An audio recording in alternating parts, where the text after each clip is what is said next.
Thank you, ma'am. Good morning to all of you. Myself, Dr. Baldev Singh from Department of Physics, ST College Barnala. Dear participants, ਜਿਵੇਂ ਤੁਸੀਂ ਜਾਣਦੇ ਹੋ, Department of Physics, ST College Barnala ਵੱਲੋਂ ਅੱਜ ਇੱਕ webinar ਹੈ ਜਿਹੜਾ ਉਹ ਕਰਵਾਇਆ ਜਾ ਰਿਹਾ ਹੈ, ਜਿਸ ਦਾ ਵਿਸ਼ਾ ਹੈ nano technology, a multidisciplinary technology of 21st century. ਸੋ ਸਭ ਤੋਂ ਪਹਿਲਾਂ ਤਾਂ ਮੈਂ ਸਵਾਗਤ ਕਰਦਾ ਇਸ ਸੈਮੀਨਾਰ ਦੇ ਵਿੱਚ ਸਾਡੇ ਨਾਲ ਸ਼ਾਮਲ ਹੋਣ ਤੇ ਸਾਡੇ principal madam doctor Rama Sharma ji ਦਾ, ਤੇ ਸਵਾਗਤ ਕਰਦੇ ਹਾਂ ਅਸੀਂ ਸਾਡੇ ਅੱਜ ਦੇ ਜਿਹੜੇ ਕੀ ਸਪੀਕਰ ਨੇ ਇਸ ਟੌਪਿਕ ਦੇ ਅੱਜ ਬੋਲਣਗੇ, ਸਾਡੇ ਨਾਲ ਜਾਣਕਾਰੀ ਸਾਂਝੀ ਕਰਨਗੇ doctor Karamjit Singh ji, assistant professor department of physics ST college Barnala. ਤੇ ਮੈਂ ਸਵਾਗਤ ਕਰਦਾ ਸਾਡੇ ਕਾਲਜ ਦੇ ਸਟਾਫ ਮੈਂਬਰਸ ਦਾ ਤੇ ਹੋਰ ਵੀ ਵੱਖ-ਵੱਖ ਕਾਲਜ ਤੋਂ ਜਿਹੜੇ ਸਟਾਫ ਮੈਂਬਰ ਸਾਡੇ ਨਾਲ ਜੁੜੇ ਨੇ ਉਹਨਾਂ ਦਾ, ਤੇ ਸਾਡੇ ਨਾਲ ਜੋ ਅੱਜ ਸਾਡੇ ਪਿਆਰੇ ਵਿਦਿਆਰਥੀ ਜੁੜੇ ਨੇ ਸਾਡੇ ਕਾਲਜ ਦੇ ਵੀ ਤੇ ਵੱਖ-ਵੱਖ ਇੰਸਟੀਚਿਊਟਸ ਦੇ ਵੀ ਜਿਹੜੇ ਕਾਲਜ ਤੋਂ ਜੁੜੇ ਹੋਏ ਸਾਡੇ ਨਾਲ ਵਿਦਿਆਰਥੀ, ਇਸ ਸਾਰਿਆਂ ਦਾ ਅੱਜ ਦੇ ਇਸ ਵੈਬੀਨਾਰ ਦੇ ਵਿੱਚ ਸਵਾਗਤ ਕਰਦੇ ਹਾਂ ਜੀ। ਤਾਂ ਸਭ ਤੋਂ ਪਹਿਲਾਂ ਮੈਂ ਥੋੜੀ ਜਿਹੀ ਬਰੀਫ ਜਿਹੜੀ ਇੰਟਰੋਡਕਸ਼ਨ ਹੈ ਉਹ ਆਪਣੇ ਕਾਲਜ ਬਾਰੇ ਦੇਵਾਂਗਾ, ਉਸ ਤੋਂ ਬਾਅਦ ਮੈਂ ਅੱਜ ਦੇ ਜਿਹੜੇ ਕੀ ਸਪੀਕਰ ਨੇ ਉਹਨਾਂ ਬਾਰੇ ਰਸਮੀ ਜਾਣਕਾਰੀ ਦੇ ਕੇ ਫਿਰ ਜਿਹੜਾ ਪਲੇਟਫਾਰਮ ਹੈ ਉਹ ਆਪਣੇ ਅੱਜ ਦੇ ਕੀ ਸਪੀਕਰ ਨੂੰ ਜਿਹੜਾ ਹੈਂਡਓਵਰ ਕਰ ਦਾਂਗਾ, ਤਾਂ ਉਹ ਆਪਣੀ ਅੱਗੇ ਅਗਲੀ ਕਾਰਵਾਈ ਸ਼ੁਰੂ ਕਰਨਗੇ। ਵਿਦਿਆਰਥੀਓ, ਡੀਅਰ ਪਾਰਟਿਸਪੈਂਟਸ, ਮੈਂ ਤੁਹਾਨੂੰ ਦੱਸਣਾ ਚਾਹੁੰਦਾ ਕਿ ਅੱਜ ਤੋਂ ਤਕਰੀਬਨ 6 ਦਹਾਕੇ ਪਹਿਲਾਂ ਮਾਲਵਾ ਖਿੱਤਾ ਜਿਹੜਾ ਵਿਦਿਅਕ ਤੇ ਆਰਥਿਕ ਪੱਖੋਂ ਬਹੁਤ ਪਛੜਿਆ ਹੋਇਆ ਸੀ। ਅਨਪੜ੍ਹਤਾ ਹੋਣ ਕਰਕੇ ਲੋਕਾਂ ਵਿੱਚ ਅੰਧ ਵਿਸ਼ਵਾਸ ਤੇ ਅਗਿਆਨਤਾ ਭਾਰੂ ਸੀ। ਵਿਦਿਆ ਫੈਲੇ ਵਿਦਿਆ ਚਾਨਣ ਹੋਏ ਦੇ ਵਾਕ ਤੋਂ ਪ੍ਰੇਰਨਾ ਲੈ ਕੇ ਪ੍ਰੇਰਿਤ ਹੋ ਕੇ ਡਾਕਟਰ ਰਘਬੀਰ ਪ੍ਰਕਾਸ਼ ਜੀ ਤੇ ਪੰਡਿਤ ਆਨੰਦ ਸਰੂਪ ਜੀ ਦੀ ਅਣਥੱਕ ਮਿਹਨਤ ਸਦਕਾ 1956 ਵਿੱਚ ਇਹ ਵਿਦਿਆ ਰੂਪੀ ਮੰਦਰ ਜਿਹੜਾ ਸਥਾਪਿਤ ਕੀਤਾ ਗਿਆ। ਅੰਧ ਵਿਸ਼ਵਾਸੀ ਸੋਚ ਨੂੰ ਤਰਕ ਭਰਪੂਰ ਵਿਗਿਆਨਿਕ ਸੋਚ ਨਾਲ ਹੀ ਖਤਮ ਕੀਤਾ ਜਾ ਸਕਦਾ ਸੀ। ਸਿੱਟੇ ਵਜੋਂ 1962 ਵਿੱਚ ਸਾਇੰਸ ਵਿਭਾਗ ਹੋਂਦ ਵਿੱਚ ਆਏ। ਇਹਨਾਂ ਵਿਸ਼ਿਆਂ ਨੂੰ ਸਾਇੰਸ ਵਿਭਾਗਾਂ ਤੋਂ ਜਾਂ ਹੋਰ ਵੀ ਵਿਸ਼ਿਆਂ ਤੋਂ ਪੜ੍ਹ ਕੇ ਅਨੇਕਾਂ ਵਿਦਿਆਰਥੀ ਡਾਕਟਰ, ਇੰਜੀਨੀਅਰ, ਜੱਜ, IAS, PCS ਪ੍ਰੋਫੈਸਰ ਪੈਦਾ ਕੀਤੇ। ਤੇ ਇਸ ਕਾਲਜ ਵਿੱਚ ਕਾਫੀ ਸਾਰੇ ਗ੍ਰੈਜੂਏਟ ਕੋਰਸਿਸ, ਵੋਕੇਸ਼ਨਲ ਕੋਰਸਿਸ ਤੇ ਪੋਸਟ ਗ੍ਰੈਜੂਏਸ਼ਨ ਕੋਰਸਿਸ ਨੇ ਜਿਹੜੇ ਉਹ ਸਫਲਤਾਪੂਰਵਕ ਚੱਲ ਰਹੇ ਨੇ, ਜੋ ਕਿ ਨੀਚੇ ਸਪੋਰਟ ਚੱਲ ਰਹੀ ਹੈ ਉਹਦੇ ਤੋਂ ਸਾਫ਼ ਨਜ਼ਰ ਆਈ ਇਸ ਤੋਂ ਪਹਿਲਾਂ ਆਈ। ਇਸ ਸੰਸਥਾ ਦੀ ਮਾਨਯੋਗ ਪ੍ਰਬੰਧਕੀ ਕਮੇਟੀ ਤੇ ਮੈਡਮ ਪ੍ਰਿੰਸੀਪਲ ਜੀ ਦੀ ਯੋਗ ਅਗਵਾਈ ਹੇਠ ਪ੍ਰੇਰਨਾ ਸਦਕਾ, ਹੱਲਾ ਸ਼ੇਰੀ ਸਦਕਾ ਫਿਜ਼ਿਕਸ ਵਿਭਾਗ ਵੱਲੋਂ ਅੱਜ ਦਾ ਇਹ ਵੈਬੀਨਾਰ ਜਿਹੜਾ ਆਯੋਜਿਤ ਕੀਤਾ ਗਿਆ ਹੈ।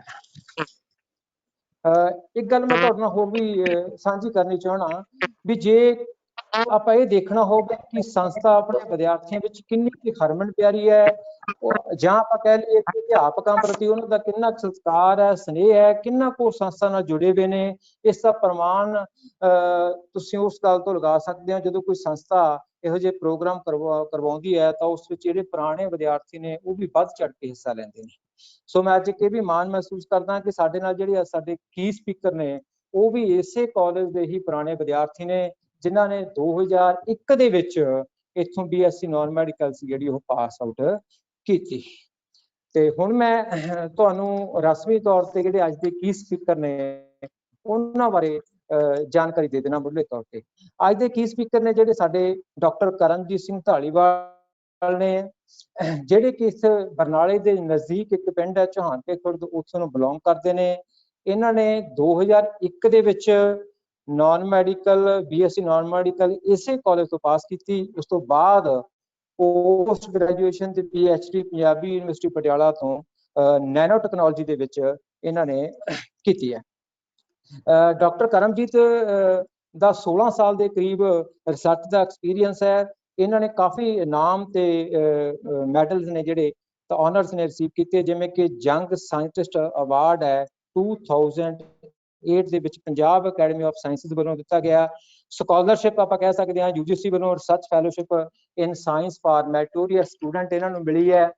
इस तो इलावा इन्होंने अनेकों इंटरनेशनल ते नैशनल जर्नल्स दे विच अपने पेपर पब्लिश किए। इन्होंने तकरीबन हुण तक 60 के करीब पेपर ने जिहड़े हो पब्लिश कर चुके हैं बड़े रिपोर्टेड जर्नल के विच। 100 के करीब इन्होंने कॉन्फ्रेंसिस के विच परचे पेपर पढ़े है ते अटेंड कीतियां ने ते 2 इन्होंने किताबां लिख चुके हैं। ਤੇ ਇਸ ਤੋਂ ਜਿਹੜੀ ਵਧੀਆ ਸਭ ਤੋਂ ਵਧੀਆ ਮੈਨੂੰ ਗੱਲ ਲੱਗੀ ਇਹਨਾਂ ਨੇ ਨੈਨੋ ਟੈਕਨੋਲੋਜੀ ਨੂੰ ਆਪਣੀ ਮਾਤ ਭਾਸ਼ਾ ਦੇ ਵਿੱਚ ਵੀ ਆਰਟੀਕਲ ਨੇ ਜਿਹੜੇ ਇਹਦੇ ਪ੍ਰਤੀ ਛਾਪੇ ਆ ਅਖਬਾਰਾਂ ਦੇ ਵਿੱਚ। ਤੇ ਇਹ ਡਾਕਟਰ ਕਰਮਜੀਤ ਨੇ ਹੁਣ ਤੱਕ 3 ਜਿਹੜੇ UGC ਔਰ DST ਫੰਡਡ ਪ੍ਰੋਜੈਕਟ ਨੇ ਉਹ ਕੰਪਲੀਟ ਕਰ ਚੁੱਕੇ ਨੇ ਤੇ ਇੱਕ ਆਨਗੋਇੰਗ ਪ੍ਰੋਜੈਕਟ ਦਾ ISRO ਵੱਲੋਂ ਫੰਡਡ ਹੈ ਜਿਹੜਾ ਉਹ ਚੱਲ ਰਿਹਾ। ਤੇ ਡਾਕਟਰ ਕਰਮਜੀਤ ਨੇ 15 ਦੇ ਕਰੀਬ ਜਿਹੜੀਆਂ ਇਨਵਾਈਟਡ ਟਾਕਸ ਤੇ ਰੇਡੀਓ ਇੰਟਰਵਿਊਜ਼ ਨੇ ਉਹ ਦੋ ਚੁੱਕੇ ਨੇ। ਡਾਕਟਰ ਕਰਮਜੀਤ ਨੇ ਹੁਣ ਤੱਕ 7 ਜਿਹੜੇ PhD ਸਟੂਡੈਂਟਸ ਨੇ ਉਹ ਗਾਈਡ ਕਰ ਚੁੱਕੇ ਆ। ਇੱਕ MPhil ਜਿਹੜਾ ਸਟੂਡੈਂਟ ਹੈ ਗਾਈਡ ਕਰ ਚੁੱਕੇ ਨੇ। ਇਸ ਦੇ ਨਾਲ ਹੀ ਡਾਕਟਰ ਕਰਮਜੀਤ ਕਾਫੀ ਪ੍ਰੋਫੈਸ਼ਨਲ ਜਿਹੜੀਆਂ ਬਾਡੀਜ਼ ਨੇ ਆਰਗੇਨਾਈਜੇਸ਼ਨਸ ਨੇ ਉਹਨਾਂ ਦੇ ਮੈਂਬਰ ਨੇ, ਜਿਵੇਂ ਕਿ ਪੰਜਾਬ ਅਕੈਡਮੀ ਆਫ ਸਾਇੰਸਿਸ ਦੇ ਲਾਈਫ ਮੈਂਬਰ ਨੇ, Indian society of radiation physics ਦੇ ਲਾਈਫ ਮੈਂਬਰ ਨੇ, Indian association of nano science and nano technology ਦੇ ਲਾਈਫ ਮੈਂਬਰ ਨੇ, ਮੈਂਬਰ ਨੇ international association of engineers Hong Kong ਦੇ। ਇਸ ਤੋਂ ਇਲਾਵਾ ਅਨੇਕਾਂ ਰਿਪੋਰਟਡ ਜਰਨਲ ਦੇ ਰਿਵਿਊਅਰ ਨੇ। ਤੇ ਇਹ ਸੀਗੀ ਸੰਖੇਪ ਜਿਹੜੀ ਜਾਣਕਾਰੀ ਡਾਕਟਰ ਕਰਮਜੀਤ ਜੀ ਬਾਰੇ। ਤੇ ਇਸ ਤੋਂ ਇਲਾਵਾ ਜਿਹੜੀ ਮੈਂ ਗੱਲ ਤੁਹਾਡੇ ਨਾਲ ਸ਼ੇਅਰ ਕਰਨੀ ਚਾਹੁੰਦਾ ਕਿ ਬੜੇ ਹੈਲਪਿੰਗ ਨੇ, ਬੜੇ ਮਿੱਠ ਬੋਲੜੇ ਆ, ਬਹੁਤ ਜ਼ਿਆਦਾ ਮਤਲਬ ਨੇਕ ਇਨਸਾਨ ਨੇ। ਮੈਂ ਇਹਨਾਂ ਨੂੰ ਰਿਕੁਐਸਟ ਕੀਤੀ ਕਿ ਮੈਡਮ ਪ੍ਰਿੰਸੀਪਲ ਨੇ ਇਨੀਸ਼ੀਏਟਿਵ ਲੈਤਾ ਸੀ ਕਿ ਆਪਾਂ ਵੈਬੀਨਾਰ ਦੀ ਸੀਰੀਜ਼ ਕਰਵਾਉਣੀ ਹੈ ਡਿਪਾਰਟਮੈਂਟ ਵਾਈਜ਼। ਮੈਂ ਸਰ ਨਾਲ ਗੱਲ ਕੀਤੀ, ਮੈਂ ਕਿਹਾ ਸਰ ਵੀ ਸਾਡੀ ਇੱਕ ਰਿਕੁਐਸਟ ਹੈ ਵੀ ਅਸੀਂ ਇੱਕ ਵੈਬੀਨਾਰ ਕਰਵਾਉਣਾ ਹੈ। ਸਰ ਕਹਿੰਦੇ ਤੁਸੀਂ ਰਿਕੁਐਸਟ ਨਹੀਂ, ਤੁਸੀਂ ਹੁਕਮ ਕਰੋ, ਕਾਲਜ ਹਮੇਸ਼ਾ ਹੁਕਮ ਕਰਦੇ ਜਿਹਨੇ ਤੇ ਮੈਂ ਪੜ੍ਹਦਾ। ਸੋ ਬੜਾ ਅੱਛਾ ਲੱਗਾ ਵੀ ਇਹ ਹਰ ਵਕਤ ਜਿਹੜੇ ਆਪਣੇ ਕਾਲਜ ਪ੍ਰਤੀ ਕੋਈ ਵੀ ਜਿਹੜੀ ਸੇਵਾ ਦੇਣ ਲਈ ਤਿਆਰ ਰਹਿੰਦੇ ਨੇ। So thank you so much sir, ਤੁਸੀਂ ਅੱਜ ਸਾਡੇ ਨਾਲ ਜੁਆਇਨ ਕੀਤੇ ਆ। ਤੇ ਹੁਣ ਮੈਂ ਰਿਕੁਐਸਟ ਕਰੂੰਗਾ ਡਾਕਟਰ ਕਰਮਜੀਤ ਨੂੰ ਕਿ ਮੈਂ ਤੁਹਾਨੂੰ ਪਲੇਟਫਾਰਮ ਸੌਂਪ ਰਿਹਾ ਜੀ। ਪਲੀਜ਼ ਤੁਸੀਂ ਆਪਣੀ ਜਿਹੜੀ ਅਗਲੀ ਕਾਰਵਾਈ ਹੈ, ਪ੍ਰੈਜੈਂਟੇਸ਼ਨ ਹੈ, ਉਹ ਤੁਸੀਂ स्टार्ट करोगे। Doctor Karamjit ji.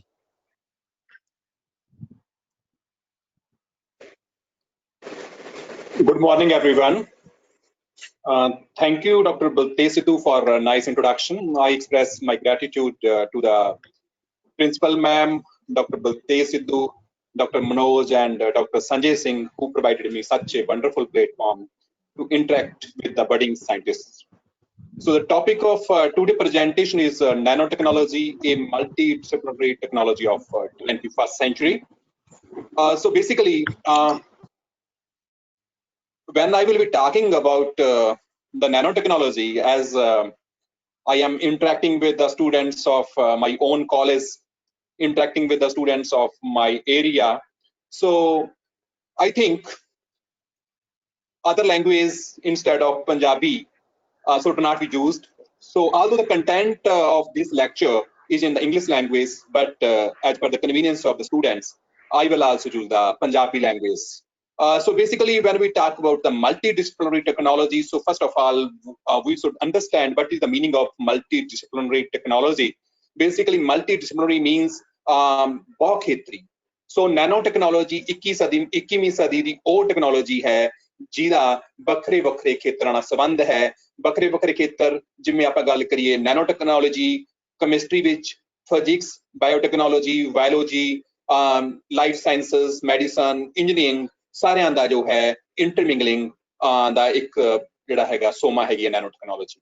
So when we talk about the nanoscience and technology, students should understand that basically when we are talking about the technology, basically the mother of technology is science.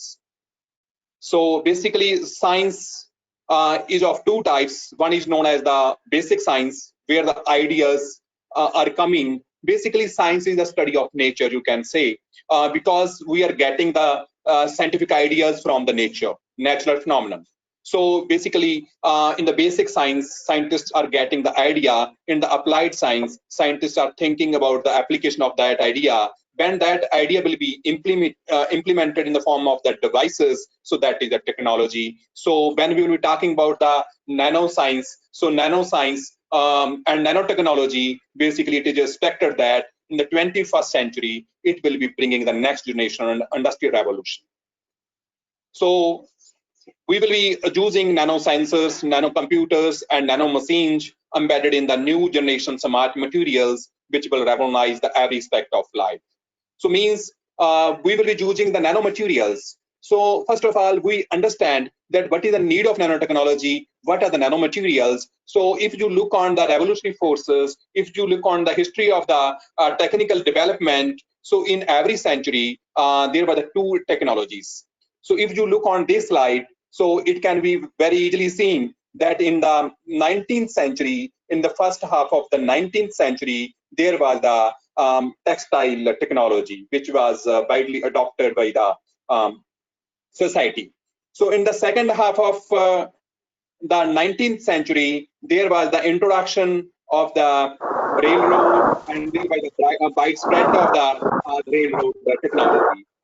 In that 20th century, there was the revolution in the automobile sector, and in the second half, there was the revolution in the computer. So today we are living in the era of the information technology. That era is due to the, you can say, enhancements, advancements in the computer. So today, this is the introduction period of the nanotechnology, which is a multidisciplinary technology. So after 2025, it is expected that it will be having the widespread adoption in the society. So if we look on the computer technology, about the information technology, about the electronics, so basically transistors are used in the electronics. Though the first transistor, which was developed in 1947 in the Bell Labs, that was having size on the centimeter scale. उस transistor size centimeter da si. But now today we are having very compact devices. So if you think about the historical background of the computer, the computers which were developed in the second half of the 20th century, the first generation computers were of very huge size. Even the memories, even the, you can say, today you are having the pen drives which can easily store that terabytes data, but in the 50s, the hard disks, the memories, which can store only 5 MB data, those were very, very huge. So the computer size was very huge. But today we are having the very compact computers. We are having the laptops, palm tops, tabletops. So those are having the integrated circuits. So the size of the transistors which are used in today computers, those are very, very small. Today, in 1 centimeter size, we are having a million of transistors. So meaning the size is decreasing day by day in the electronics, and the efficiency as well as the speed of the devices is increasing day by day. So if we need further enhancement in the efficiency, in the speed, as well as we need further decrease in miniaturization of the size of the devices, smart devices, so we need nanotechnology. So now we have to understand what is nanoscience and what is nanotechnology. Basically, nanoscience refers to the science which works on the atomic or molecular scale from 1 to 100 nanometers. You may know that basically a material, everything which is having real existence in this universe, that is made up of atoms. So atom is, you can say, the fundamental stable unit. Although inside the atom we can talk about the nucleus, we can talk about the electrons, we can talk about the protons, neutrons, particles, elementary particles. But the fundamental stable unit is the atom. So everything in this universe is made up of atoms. That may be in the form of gas, that may be in the form of the liquid or solid. So the arrangement of the atoms is giving us the different materials. For example, you can have the example of coal as well as diamond. Cola ते हीरा दोने carbon दे एटमां तो बने हुंदे. But only difference is the arrangement of the carbon atoms. So if we will be arranging the atoms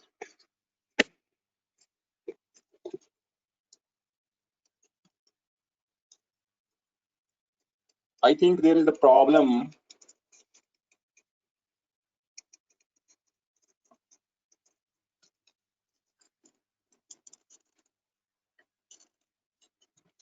Hello. Presentation off होगी. तुसी presentation दोबारा. I think there is a problem with my system. हाँ जी screen share ਤੇ ਤੁਹਾਡੇ ਤੋਂ click ਹੋ ਗਿਆ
presentation open करके ਤੁਸੀਂ ਦੁਬਾਰਾ ਸਕਰੀਨ ਸ਼ੇਅਰ ਤੇ ਕਲਿੱਕ ਕਰੋਗੇ ਤਾਂ ਸਭ ਸ਼ੋ ਹੋਣੀ ਸਟਾਰਟ ਹੋ ਜਾਏਗੀ ਤੁਹਾਡੀ ਪ੍ਰੈਜੈਂਟੇਸ਼ਨ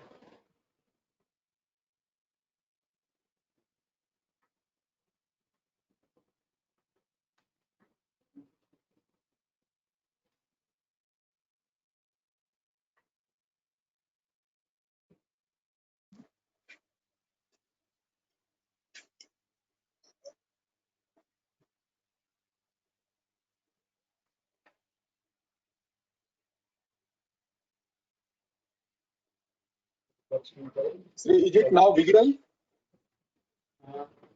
Hello, हाँ जी sir. Now my presentation is visible? No sir, still not.